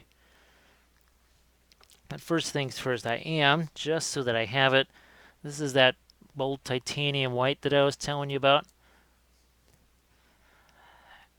Yeah, I can't wait to have the pictures of the two of those next to each other. Because, I mean, can you imagine, the icicles and such on this base, and then the lava effects on this one side by side? That's going to be fun. Can't wait to see that. I'm just going to get this into the eyes here just to separate those from the rest. Yeah, we just needed to do that. We'll go over here. I didn't even realize for the first half hour or so of painting this thing that he actually had 4 eyes. And no, that's not me making fun of somebody with glasses. This guy has 4 of them. And as we start to get into a little bit more of, say, the white here, this is maybe where he starts to even look more like some kind of frost Raptoryx. Let's get some of this on some of these spikes on the underside here.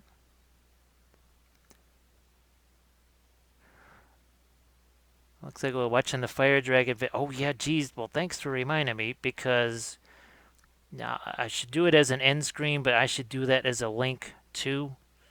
Here I'm thinking, I'm just obsessed with connecting it to other snow videos. I said, well, actually, no. It would be really nifty if people saw that there was an ice version of this that don't know. So thanks for that save right there. I would have pretty much completely spaced on that. Gee whiz. Well, there's more and more links that I seem to have to put on every single video. I didn't even know you could do that at first. Really, the whole YouTube thing, it is a very long learning process. A very long learning process. Let's get a little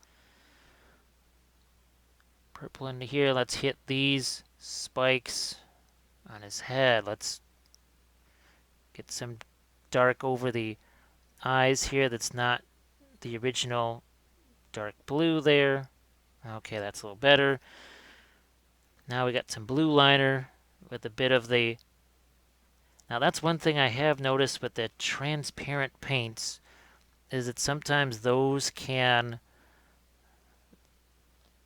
if they're sitting on your palette and they dry a little bit, they can get a little funky. And I just don't know how else to describe it. That's not the most precise description in the universe, but that's, for right now, it sort of gets chunky, I guess. I was wondering what the heck is getting into my brush, and I think that's what it actually is, would be that original transparent blue that's just starting to dry out. Now we need something else here in the mouth there.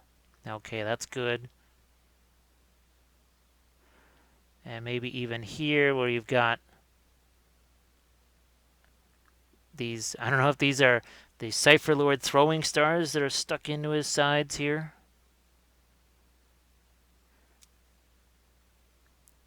But now I'm just thinking about some of these claws real quick. And I actually do have to sort of go back to the base itself and add some lights there as well. But let's see, what do we want to throw out here? Maybe, let's see if I can find, I actually go with this. It's actually fluorescent blue from Vallejo here. There's not a whole lot left in here. There we go. And we'll take a touch of this. I'll mix it with the sky blue there. So the idea is it's not like the eyes are fluorescent, but by mixing it with that sky blue, it just makes it a little more intense.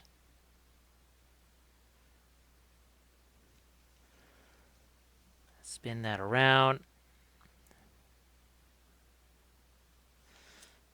And then we'll get some of our white into here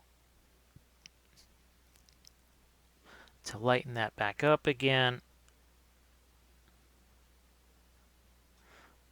Around the eyes here, because that just got too light too fast.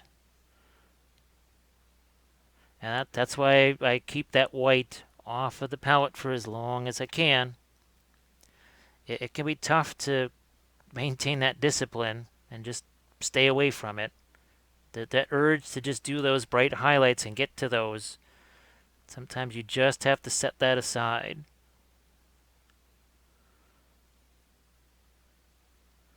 And even that is something that comes with practice, that sort of painting discipline. Now, like Ramiro earlier was talking about how that was those things were painted so fast, those figures I was talking about.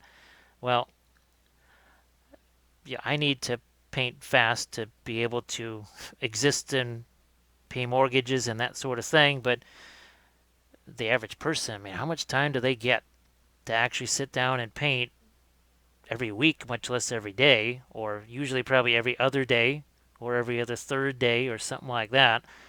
So they sort of need to be able to paint fast too.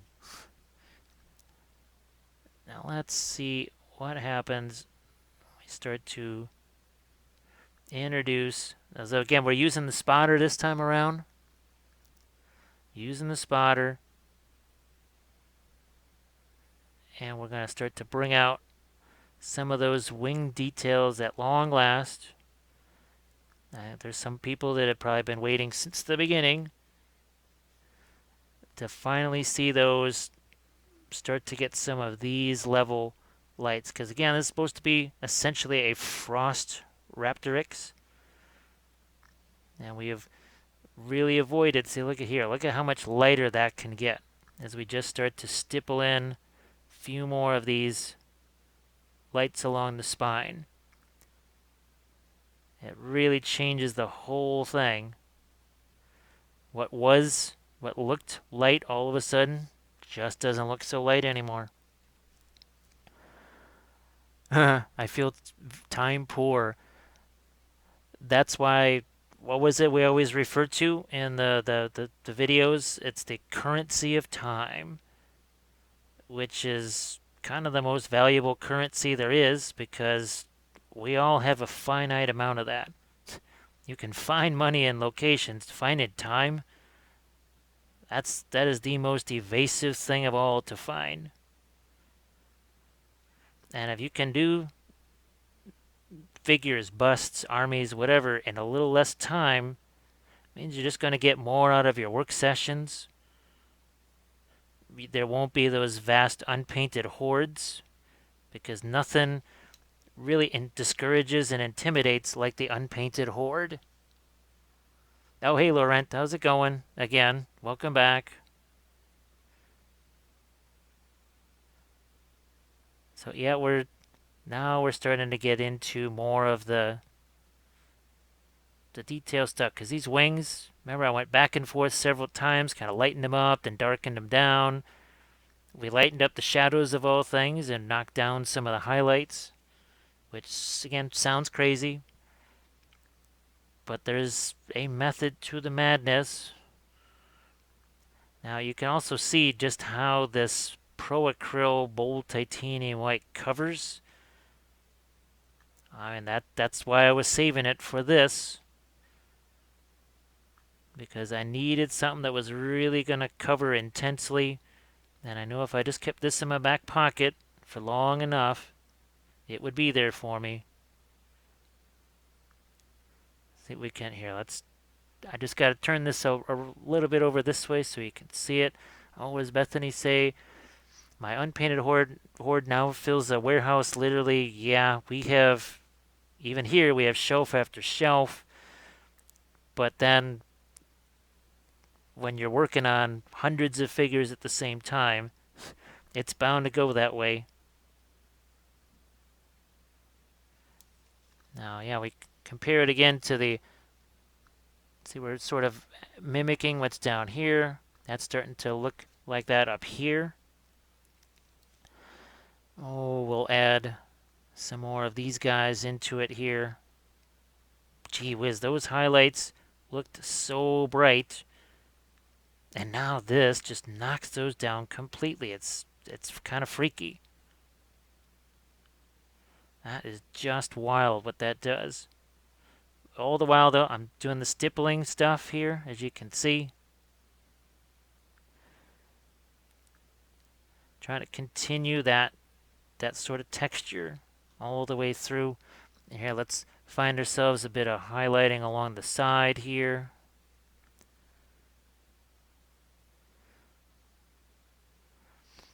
And I could, well, okay, speaking of time, I could spend hours more on this after the stream is over here. If I wanted this to be for Golden Demons or whatever, I could go back in, clean things up, do whatever.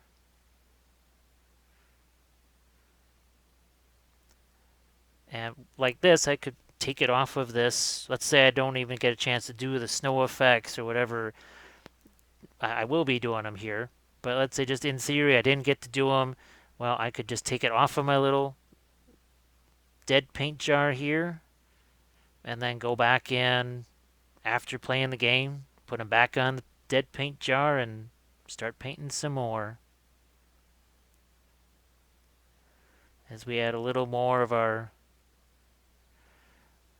lighter highlight to some of these surfaces here. Yeah, I gotta get some down there where we've got the snow reflecting and such.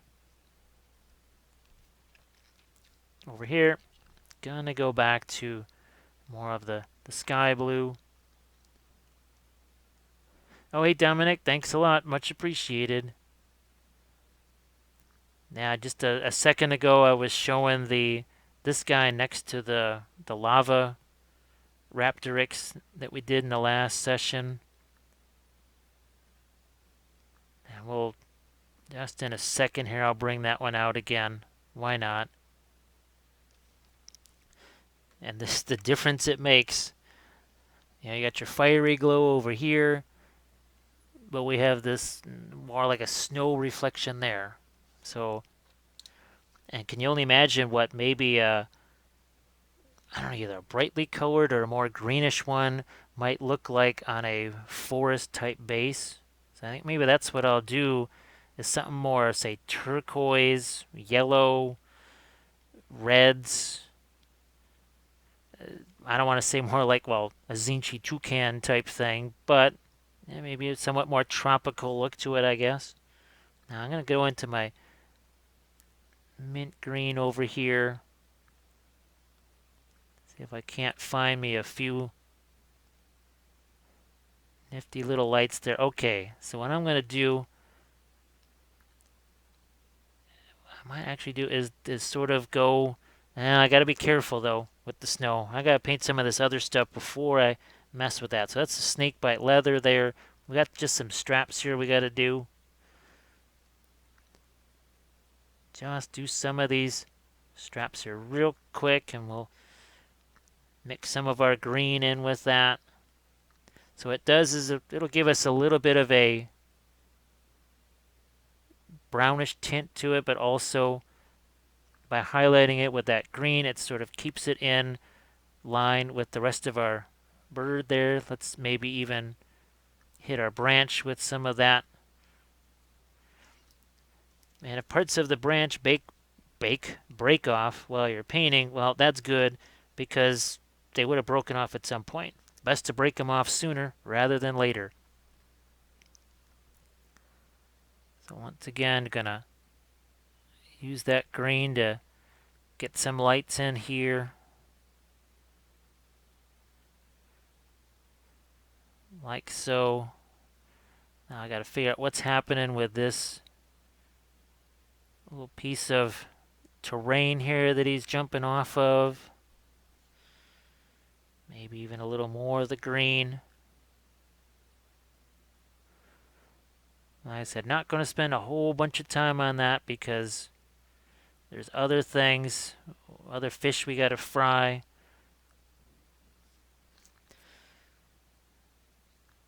I'm going to get some more of this. I want to get it into these, whatever these are that are sort of stuck into his body there.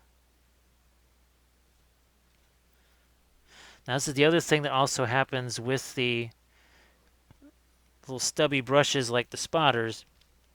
That's why I don't use the filbert brushes anymore, because that happens with the darn filbert brushes all the time. Hate that. Now we got some blue liner here. And my goal is to get some separation over the eyes on that side and on that side.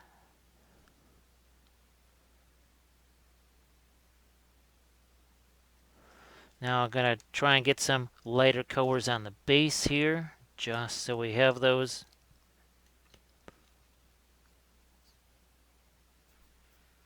Going to go back to my sort of homemade filbert brushes, and let's get a little bit of this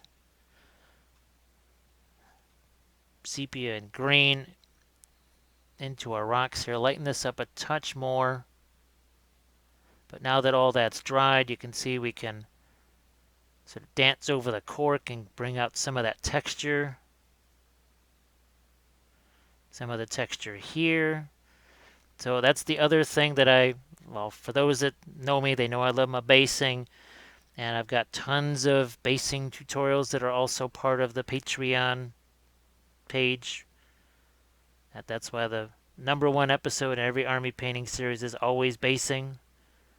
And then it moves on from there. But I also have several videos that are just about basing. That's all they're about. There's not even a miniature on it. Because it's the Sculpey bases where I'm painting marble on those. Or some other special type of base, doing water, using... Oh yeah, I can show you in a second here as we let this dry just a bit. Where is she? Here we go. Things like this. This is one of the Dark Sword miniatures. And I don't know if you can see the little butterflies on there. Those are vellum butterflies. See, there's another one over here. There's the one on her hand. There's one on that little foliage there. So all of that type of stuff. I try to cover as many different new things, new tools, like from Green Stuff World and Secret Weapon. They're always coming out with tons of new tools all the time. And I try to not just tell you about them, but maybe give you different ideas on how to use them.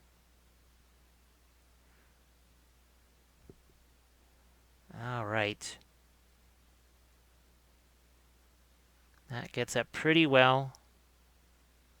And what I'll do now, is just to make sure we have enough time, I'm going to show you the crushed glass. Now, you'll notice some of the warnings on here. Where does it say? Yeah, contains crushed glass. Yes, that's crushed glass. It's like little, so you can see a little tiny, it's almost like sand. And you've got this. And notice how it says do not shake in the big letters there. Yeah. What is the first thing we're tempted to do with every single jar that we grab? We're tempted to grab it and shake it. Well, you don't want to do that. Don't want to do that. So what we're going to do is we'll throw this here on our palette and make sure that's clean enough.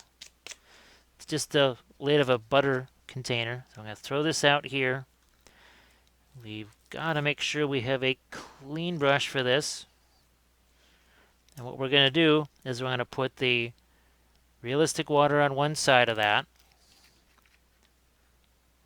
Over here. And always work in small amounts. Don't mix up a huge vat of this because it will set on you and you will have just kind of wasted a bunch of it. So see how we're just rolling those out. Get the cover back on this right away. Now, if you're doing this at home, you can wear a little mask. Just one of the little paper masks. Nothing elaborate. I can't really do that and still talk to you. But now watch what's going to happen. I'm just going to push some of this over here. I'm going to pull some of this over here. And let's just do this. So see how that's very transparent? It looks like wet slushy snow. That's what I love about the crushed glass. Good luck doing that with any of the other type of stuff. The GW, the Valhalla and Blizzard, there's a couple of Vallejo ones too. You just don't get the same effect. So here we go, look at this. We got a nice foamy snow mix. And what are we going to do? I actually drop some of that away. We're going to drop that right here on our miniature. Now it's going to be tough for you to see. You can also have a smaller brush on hand. Let's grab a slightly smaller one here. I just need that to be able to get to this. And see how I manipulate it? Look at this. I grab the brush, I'm tamping it down. And what I'm going to do is, have it just work its way towards his feet. Here, I can go back now to my bigger brush and watch what I'm doing. See how that pile sort of extends over the edge like that?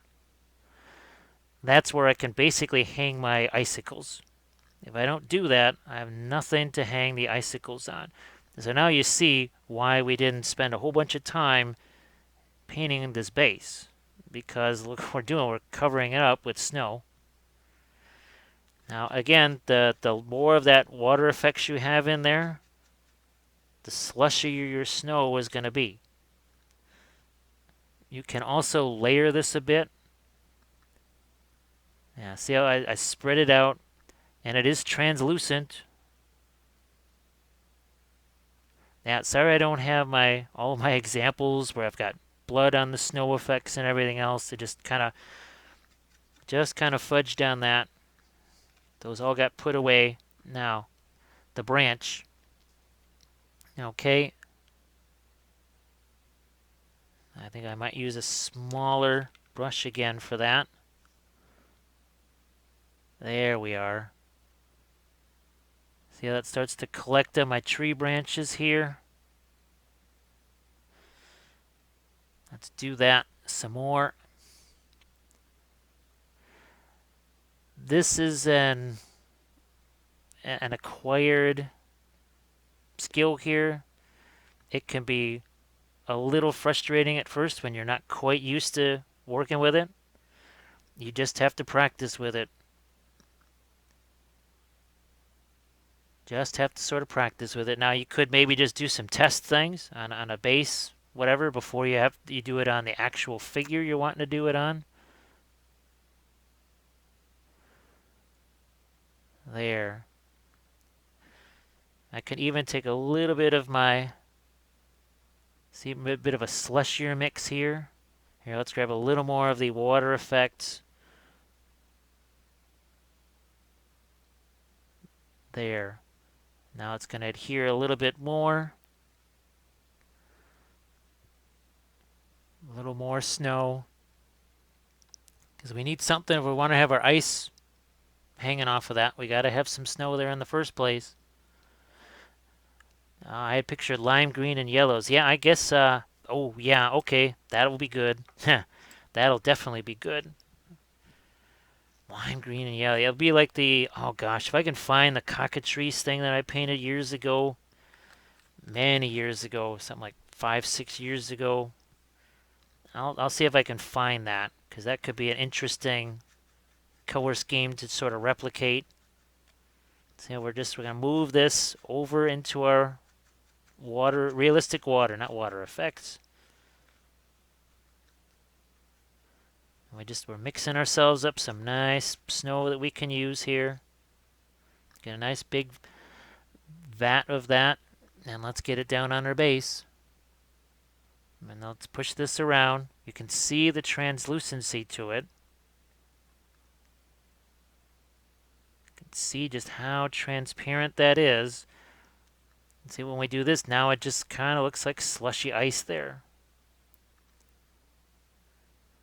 You could, in theory, sprinkle over some of just the raw crushed glass over the top of this. I've done that. It does make for some interesting effects. Here, we're just going to drop a little pillow of snow there. Scrape some snow off there. Got some more over here that I can work with. And you saw I just mixed small batches at a time.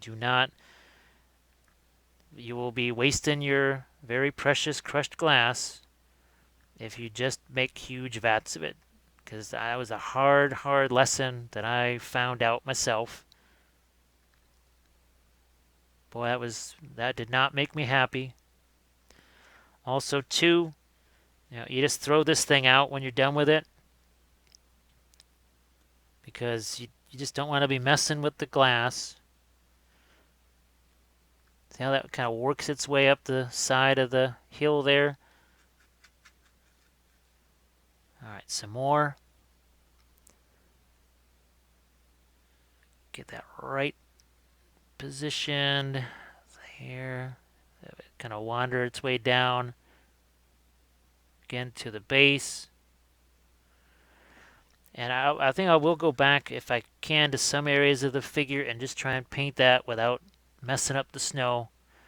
Here, let's get one more snow blob here. Highly technical terrain term. Now if I'm going to do that, I better get that junk off of my hand really fast. Because you don't really want to be rubbing your eyes with a bunch of crushed glass on your finger. Who'd have thought that would be a bad idea? Now, I'm not going to focus too much on snow on the underside below that because, well, it would be tough for snow to get there. Now, where's my smaller brush? I'm going to throw just a touch more out here. And like I said, a little bit goes a long way. Very little. And you can do multiple layers. Let's say you want something that's a little more opaque or a little bit just more white crystal type snow. Well, then you just, see, you mix it a little drier like this. Just a touch drier. Oh, let me get that out of the way of the palette camera maybe. Then you can actually see what the heck I'm doing. Might be a good idea. See, and we just do a pillow of snow. And then we sort of crush that down. Let's do another one here. And maybe it overlaps the base just a little bit there. See how we manipulate that, push it around. Oh, Frankie, I'm interested in how it turns out in the end. To this point, only a few experience with snow, ice, and water effect from other manufacturers. Yeah, I've had this stuff for quite a while. I've used it for a while, but it wasn't until recently that I really figured out lots of fun different things to do with it. I use it on all my bolt action stuff. Actually, Army Painting Series 2 has snow in it. Oh, actually, I think now I've probably got 3 Army Painting Series that have snow as part of the basing regime. We have to manipulate that, though. We have to move it around. I mean, you have to do that with any other snow effect, too, but I think I need to pile this up a little more here. Maybe even think about having it overlap the edge. Why is that? If I want an icicle over here, I better have a nice little pillow of snow. See, it's already starting to kind of fall over the edge like that. You can see how my original little pillow of snow there is nice and solid and in place. It's almost a little bit like painting. We're sort of painting with crushed glass, but more in 3 dimensions. Because it's not just about lights and darks. We're also thinking, well, how thick is that? And why is it thinner here? Why is it thicker there?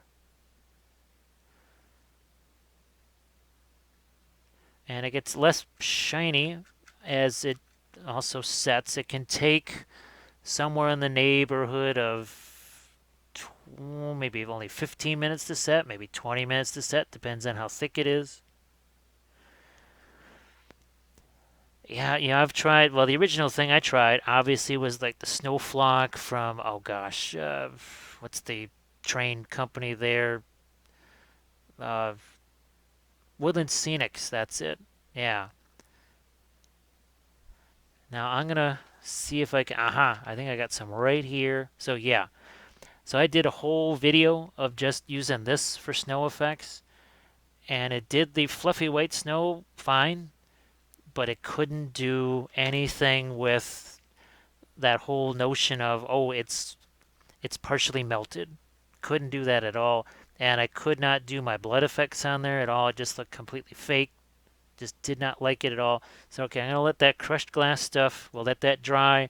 as we move around now to other parts of the figure here. So we're just going to get that the heck out of the way.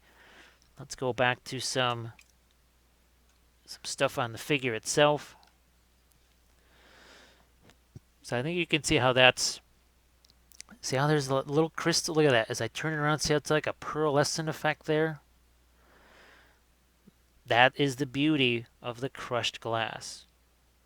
What better way to replicate tiny little crystals than tiny little crystals? It's kind of how it is.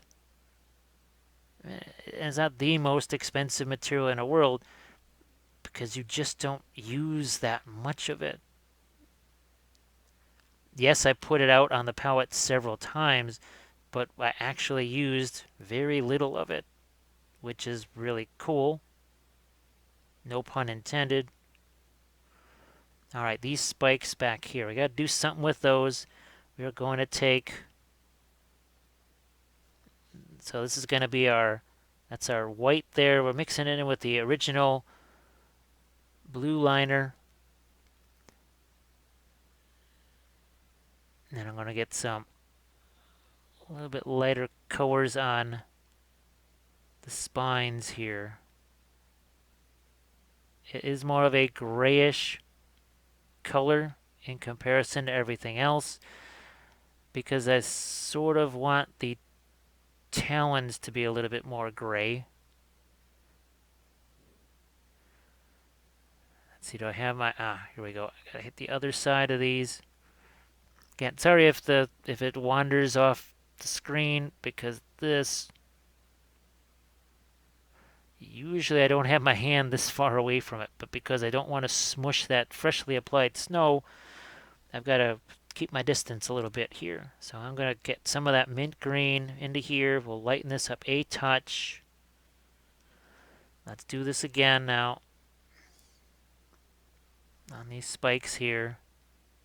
Spines, whatever they are.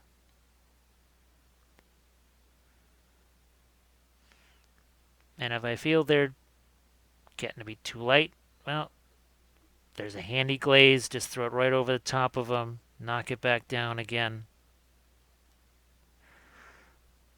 So I'm impressed that it seems like the chat window thing has actually maintained itself the whole time. It's been, well, let's see, not quite 2 hours yet, but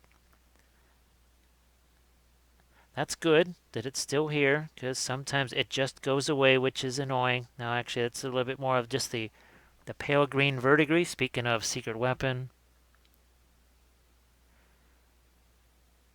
trying to get a little more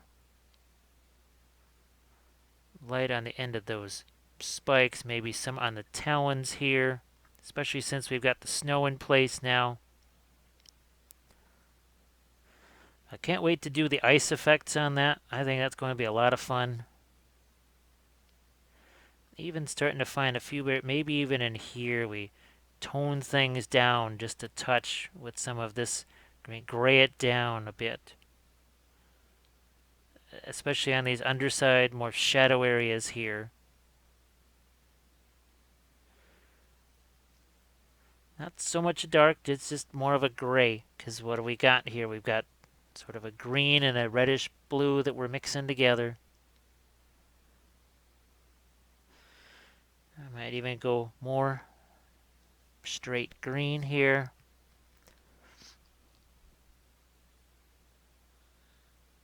And just maybe find some lights on the end of these spikes. Now, pretty much one of the, well, under normal circumstances, really the last thing you want to be doing is the snow and ice. You really don't want to be painting again after that. But something like this, a session like this, you kind of have to break with that because you need to see this, and you don't have, I don't really like to break these things up into separate episodes for YouTube lives. Now, when I do the Patreon recorded videos, that's a whole different thing. I can break it up into part 1, part 2, part 3, whatever as need be. But that's a little difficult when you're talking about just something like this. I want to just sort of let you have the full serving all at once. Here, let's get our light on the other side of that. I'm going to go back into my sky blue there too.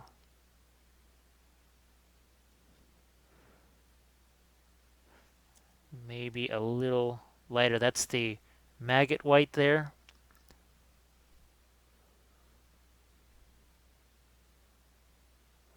Doing my same little thing of that bit of stippling on the side.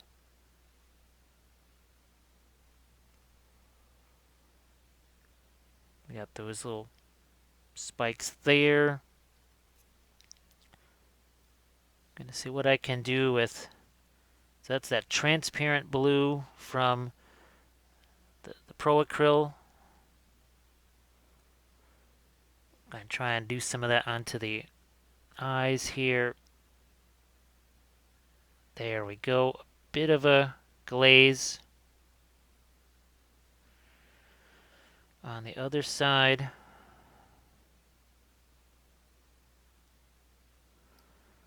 Maybe even in some of our crevices here, because we've got lots of lights on here now. Maybe I'm going to try and go a bit darker. Again, this is the transparent blue. Remember I talked about having some darker markings in the feather, not always just going lighter. Well, this is some of the darker ones here.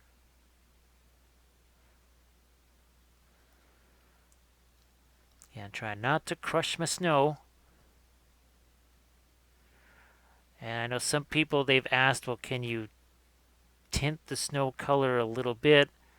You sort of can, because the realistic water, let's say you want to do something like an oil slick or whatever, well, you could add some sort of, I don't know, Nuln oil or any one of a different, million different kind of dark brown, or was it Devlin mud or whatever.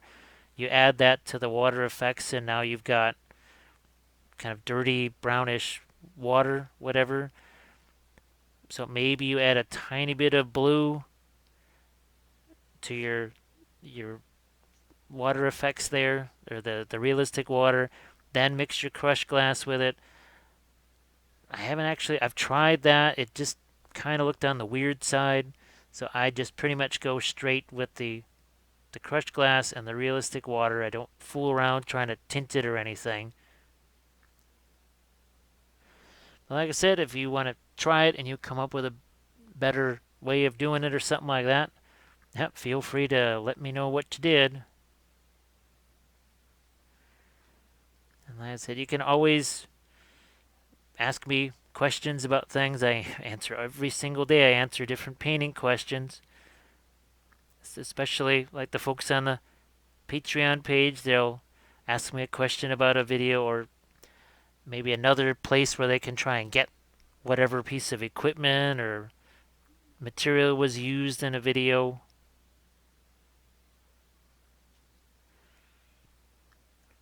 So I need to get some.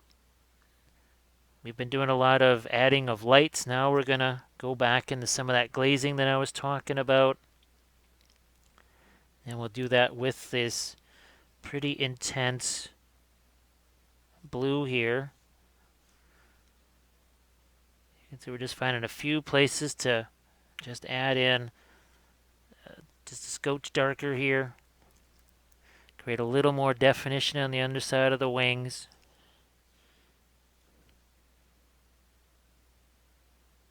Like so. Maybe even a bit of a glaze here on the side of the body. Maybe even a bit of a glaze over here on the side of the face.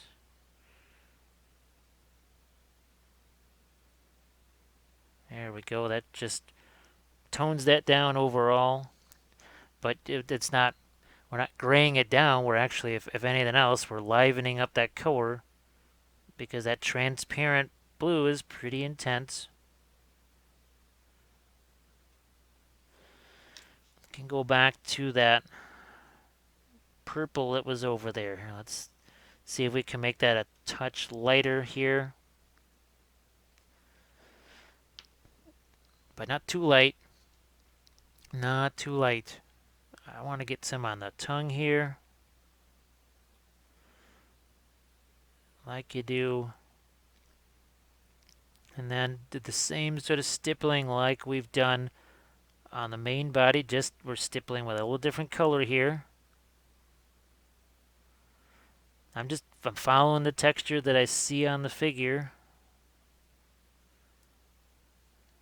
I'll move this around. Now let's say I wanted to have a glossy look on the tongue. Well, then I just hit it with the realistic water. And the nice thing is, let's say I put a little bit of purple or something like that in the realistic water, then I would have a bit of a tinted, kind of clear layer over that tongue. It's a fun thing to do for eyes, especially eyes on things like busts, on larger things or larger scale figures. That's always cool.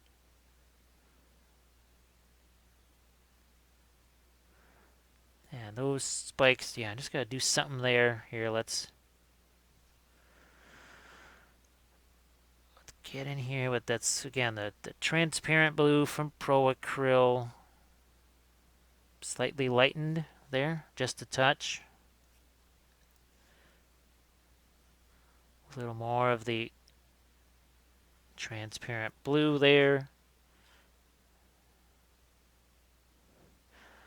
Now that's some of the bold titanium white again.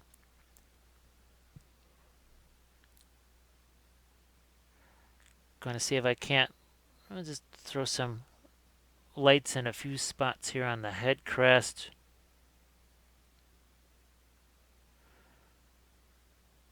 Just here and there.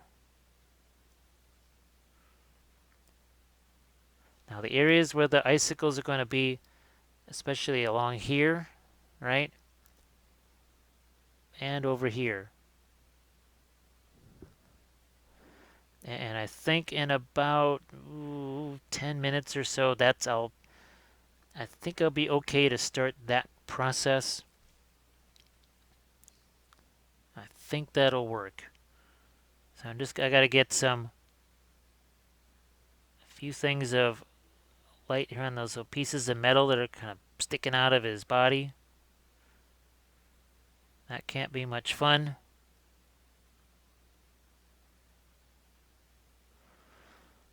Now I kind of forgot about my green over here, so I'm gonna go back to that and do that on the spines on his head here. Like so. Let's go even more with the secret weapon, green.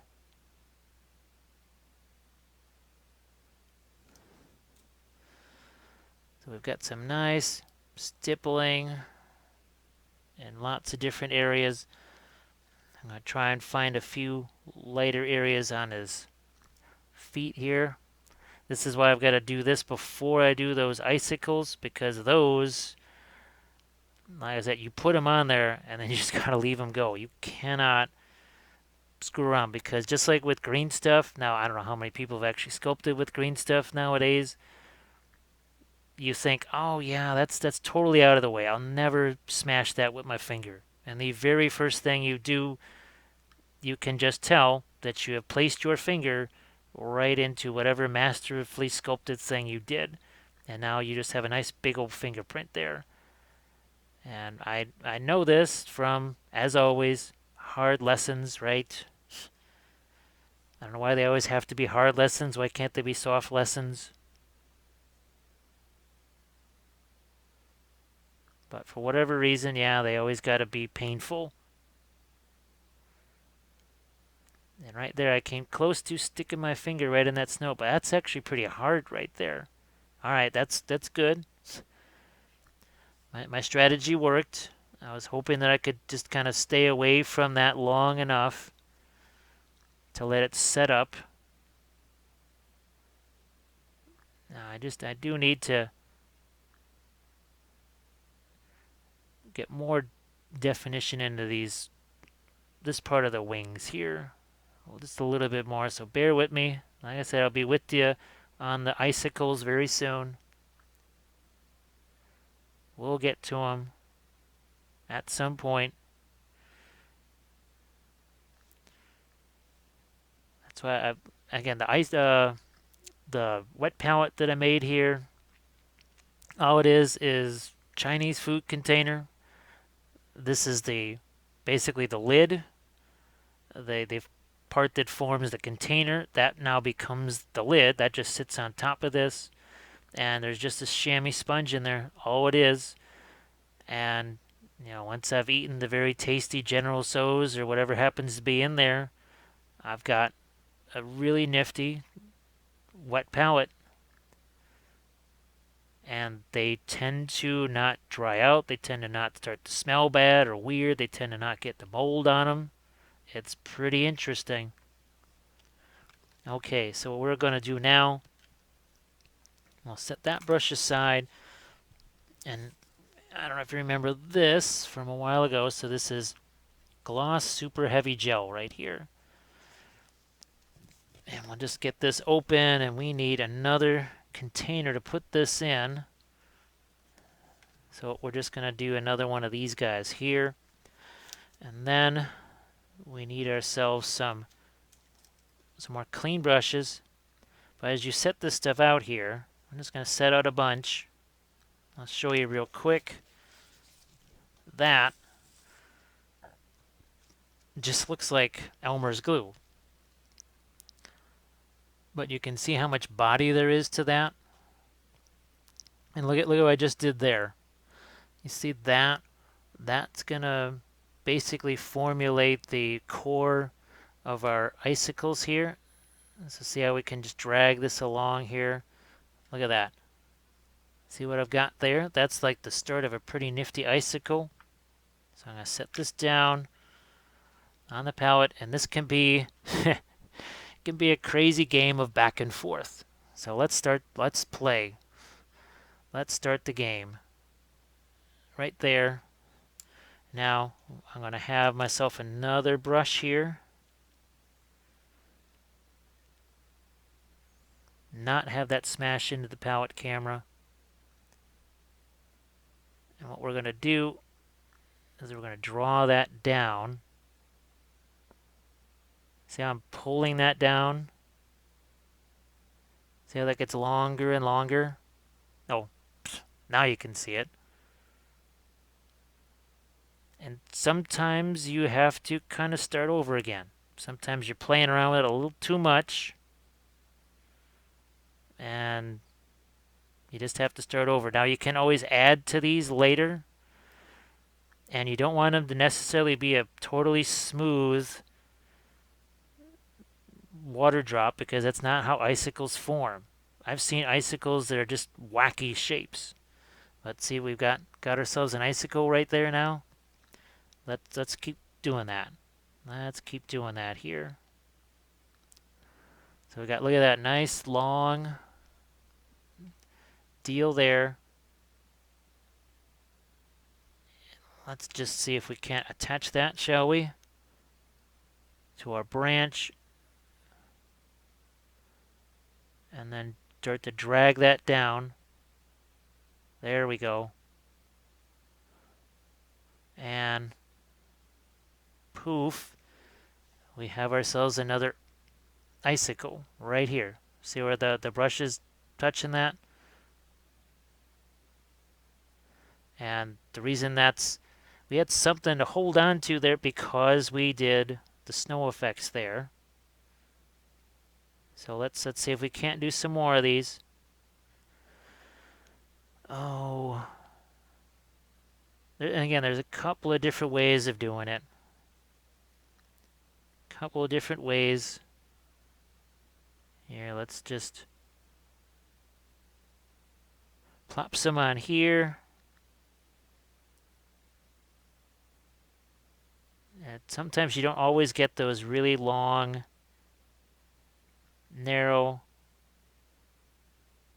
strands. Sometimes you have to do something like this. See, we got some strands now on the brush. We're just going to drop that one right there. And then we start to manipulate it. See how you draw that down? So see, we already have 3 icicles sitting on there. And when these dry, they dry crystal clear. That is the sweet thing. That's why this makes an excellent water effect, because it all dries crystal clear. No joke. So yeah, I've got that on the end of my little snow pile there.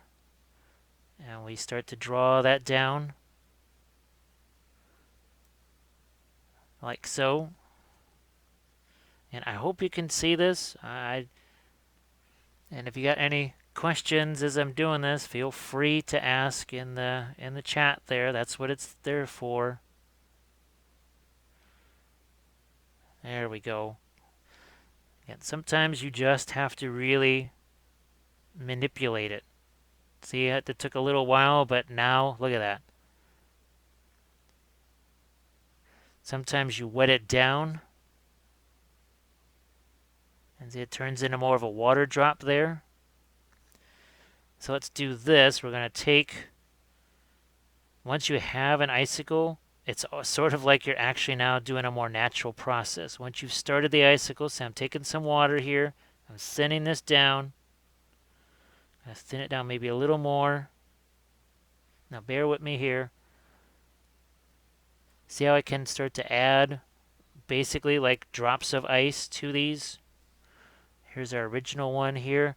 And see how that extended it out a little bit? Let's do a few more additions to some of these guys. See how we just added a little more to that, add a little more to that. But you can only do so much at a time. Now let's do a new icicle here, and maybe it'll be easier for you to see it on this side. So I'm taking my material here, just getting it hooked onto the base there. There we go. Pull it down. We'll do another one, say here maybe.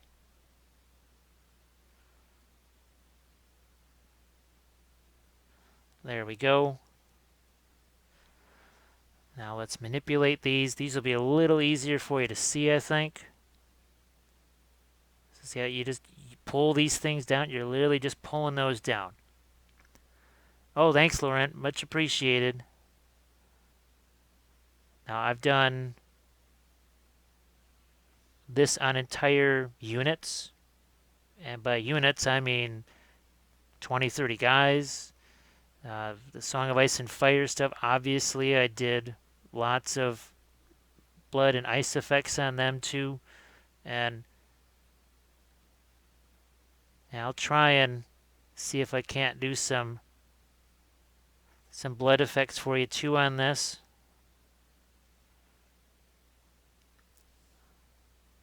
Here, let's add a little more to this guy.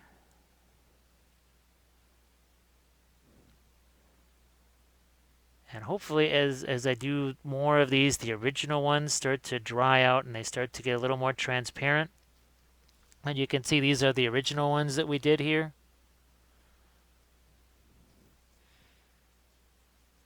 Just love having these.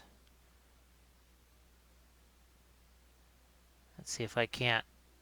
And you don't want them all to be the same length either. If they're all the same length, that really starts to get boring.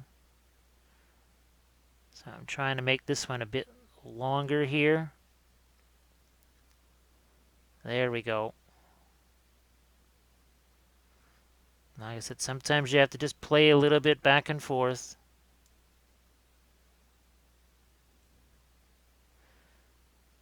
Here, let's just drag that down a lot. And sometimes, see how it bounces back? That's just the shape it wants to be. Sometimes you just have to accept that. But I can make some of my original ones a little longer here now, maybe.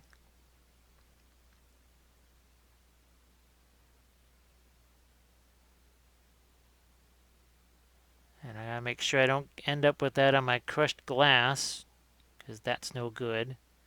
We don't want icicles on the ground like that. Okay, we got another little thing here that I can just deposit on a branch. Here, let's swing it around this way, and now you can see it. Then we got ourselves a nice long icicle here.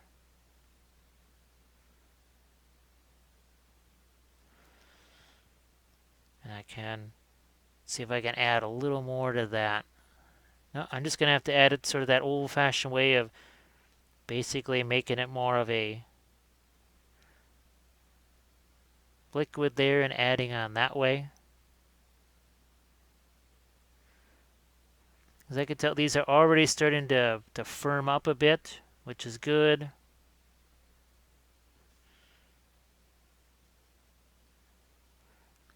I know this just, it doesn't, it can look a little bit weird as you're doing it, to say the least. So let's add a little more depth to our, and I can go back to this. So what I might do here is see if I can't do some blood effects maybe. I have to see if I've got all my stuff here, because originally wasn't planning on doing that. Sorry, I gotta drink something here real quick.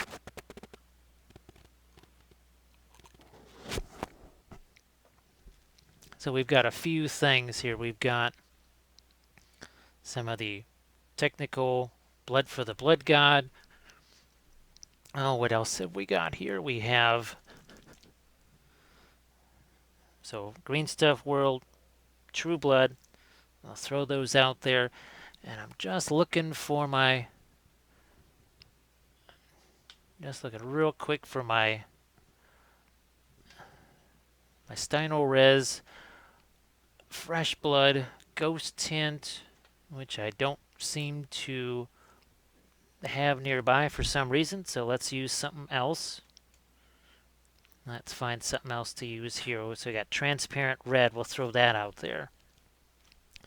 And I'm going to actually use another little chunk of parchment paper here real quick, maybe. No, I'll use this. So this is actually a piece of my regular palette paper. I'm going to throw this out here. I'm going to put some of these guys out on the palette, like you do. So we'll get some of the liquid text heavy gel out of there, but there's your blood for the blood god right there. And again, green stuff world, true blood. Let's put that over here. And now, oh, my last thing, actually going to grab some of this red liner. That's from Reaper. And I think you can see where this is going. So we have three basically different colors of blood types there. And no, that's not like AB negative or whatever. And we're just going to have a little maybe trail of blood or something here. Because we got a lot of white here. Let's break up some of that. What we're going to do, start out with, this is the true blood from Green Stuff World. And now you're going to see another reason why I like these snow effects. Because watch what happens here. See how that's soaking into the crystals?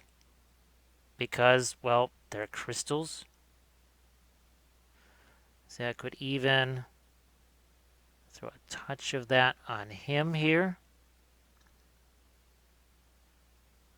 Let's throw a little more over there. And let's get some of that over here and have it sort of go down into the snow. But look what's happening. See how that is faded? Watch this. I tried doing this with the Valhalla Blizzard and stuff. It was impossible. I could not have the blood effect just soak into the snow like this. I tried, gosh, how many bases did we do? There's people that watched it and they know just how many freaking bases I tried to do. And it did not want to work. But now we can see, we'll build up on that a little bit.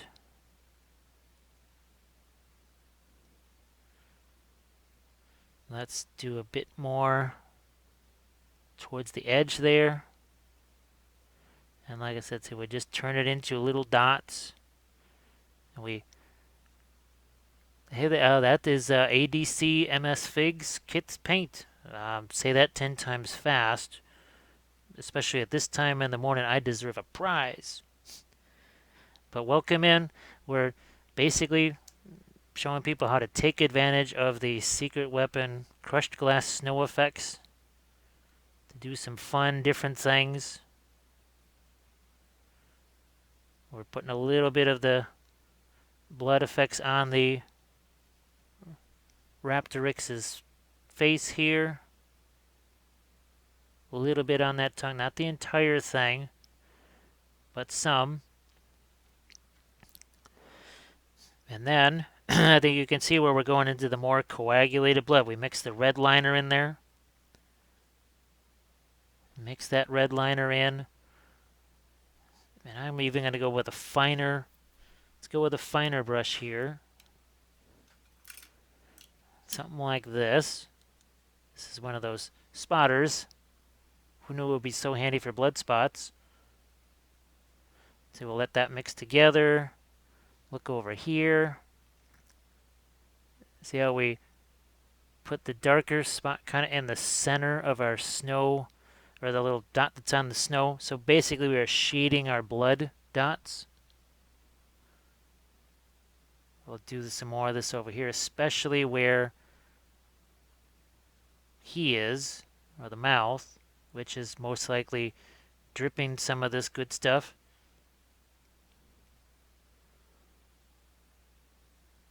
Here, let's get some more of these little drops here. Maybe he's kind of flown along and dropped some of these. Let's go back to the lighter blood effects here. Let's get some up here.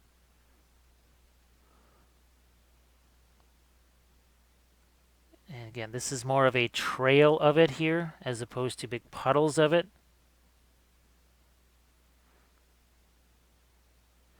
Like so. And then we're taking this is the blood for the blood god. That makes it a little bit darker. And I'm thinking more of just the dots like that. And let's make sure we feather the edges of this blood, because otherwise it really doesn't look like it's seeped into the snow, because that's kind of what happens. We need our dark dot in the center of this. See where I'm working right here? And just drop that right in there. So now we have what seems to look more like spots of blood seeping into the snow instead of just sitting on top of the snow.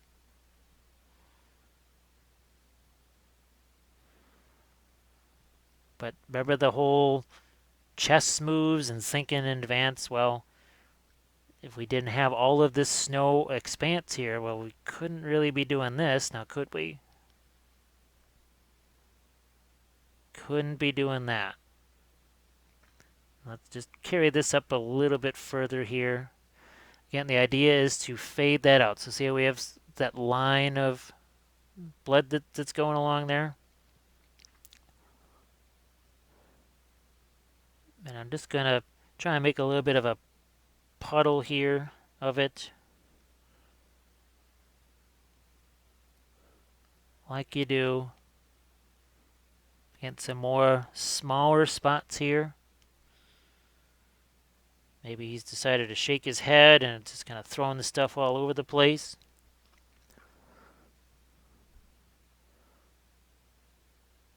Some more small dots. It makes your original blood piles a little more interesting. And yeah, just you can see how the snow is stained with blood as opposed to there's just blood drops sitting on top of it. I don't know any better way to describe that.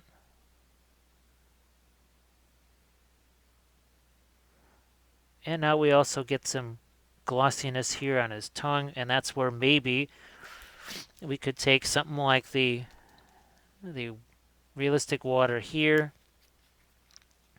Just put a tiny dot of it. You could use art code, I suppose, for the same thing.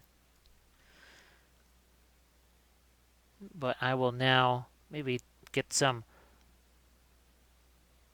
saliva on the tongue. So that's going to have a bit of a glossy look to it. The other one, we didn't do that.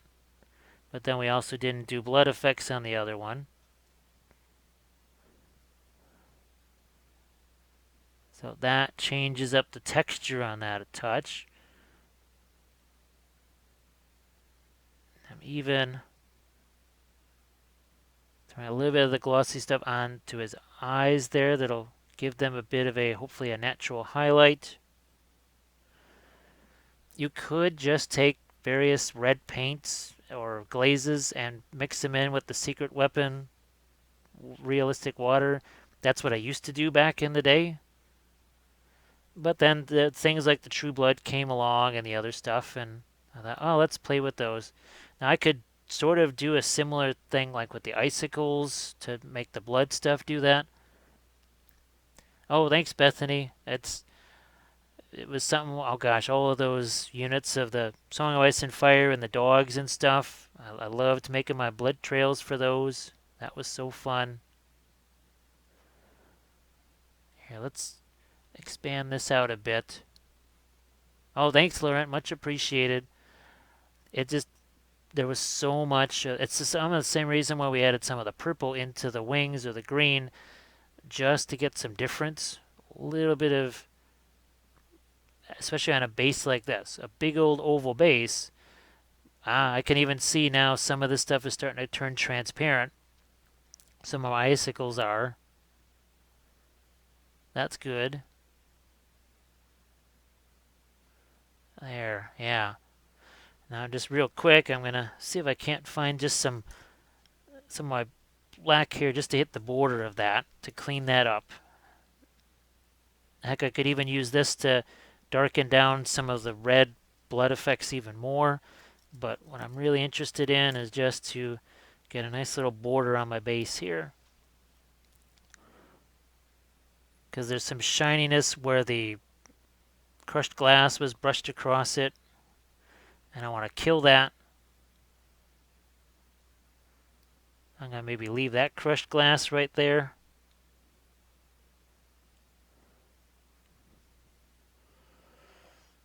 Almost there.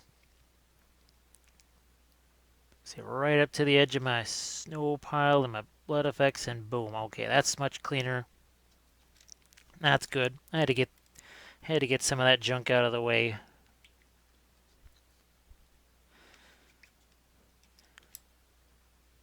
And what I might do, yeah, I'm gonna get out my smaller brushes here. Gonna take my blood effects and move those off to the side. Get back into my regular palette stuff here. And now try not to destroy the blood effects. I've added so many things to this that I now have to carefully avoid. We'll try and do that. Go back into my transparent Pro Acryl blue just to add some of that around there. Just looking to clean a few things up. Wow, it really looks like I sliced myself. I guess that's when you know that your blood effects are somewhat realistic, I guess, is when it looks like you've just torn yourself open using a utility knife or something.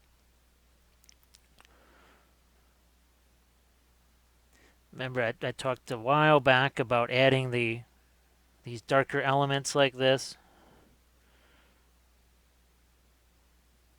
There. A few more.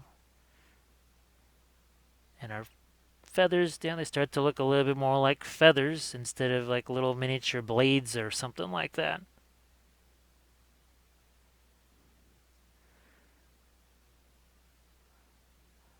I guess suppose it could be interesting to render one of these as almost like it's metal, like a silver or gold dragon or something.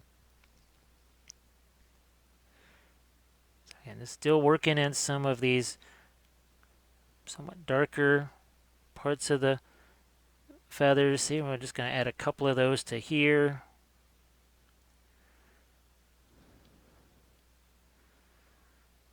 Maybe even a few darker spots into the skin tones over here. So it's not just lighter spots.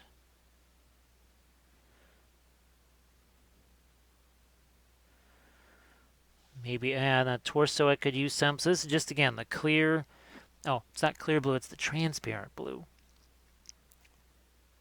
So like stippling again.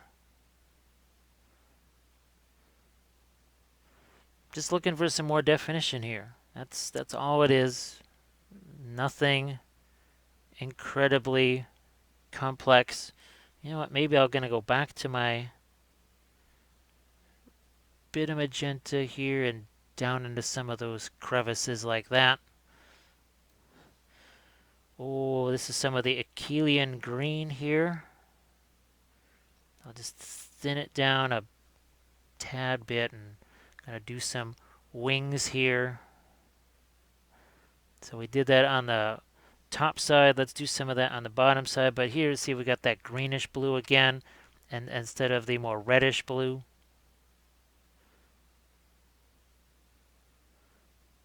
And once again, just indicating a few parts of the feather texture. Swinging around to the other side.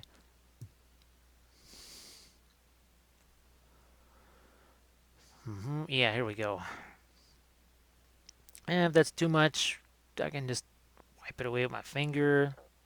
So as I said, I don't want to wipe out my icicles that I'm making here, so I'm really not going to play too much on the flip side of this. That's something I can paint later. Now I'm going to go back to my little bit of the magenta there and see if I can, just like that. See, just tone that down a touch. We just need some separation here. Something is just, you find that something that you thought was going to work shading wise, it just doesn't work once you've added everything else.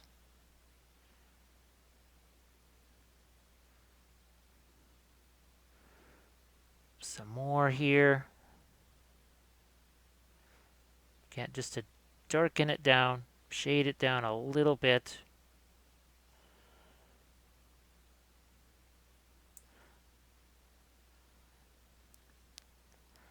And let's just actually compare our two dragons here, our two Raptoryx. Sorry.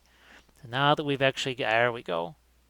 So there's your lava base right there with your object source lighting, and now we've got the ice version with a twist. It's got some blood on it though.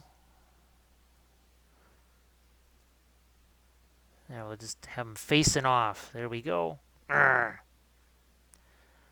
Well, I just want to say thanks to everybody that joined in on the fun here. It was really great to have you guys along. Bethany, Laurent, Dominic, let's see, and Paul and Frankie, engineered to draw, and of course, our, you know who you are, my fellow tree slayer, Trevor. First, last, yes, and Gary, first Gary, of course, and Al joined early on. So like I said, see how that's starting to get more transparent right there? Yeah, when these are all nice and transparent and stuff, and you can see how those look, we'll get some pictures of all this, all the snow and everything. But if you can, maybe drop a like on this video, and if you want to see more of these as they're happening or whatever, just do click the subscriber bell for all notifications, because, well, I learned the hard way that if I don't click that bell, I don't actually get all the notifications. I only get some for whatever stupid reason. But thanks again for watching, everybody. I'll try and catch you again Sunday or Monday, something like that, as the case may be. Probably more like Monday. Yeah, let me scroll back down in case there's any more questions. Oh, thanks, Bethany and Laurent. Catch you guys on the next one. Thanks, everybody. Enjoy some snow and blood.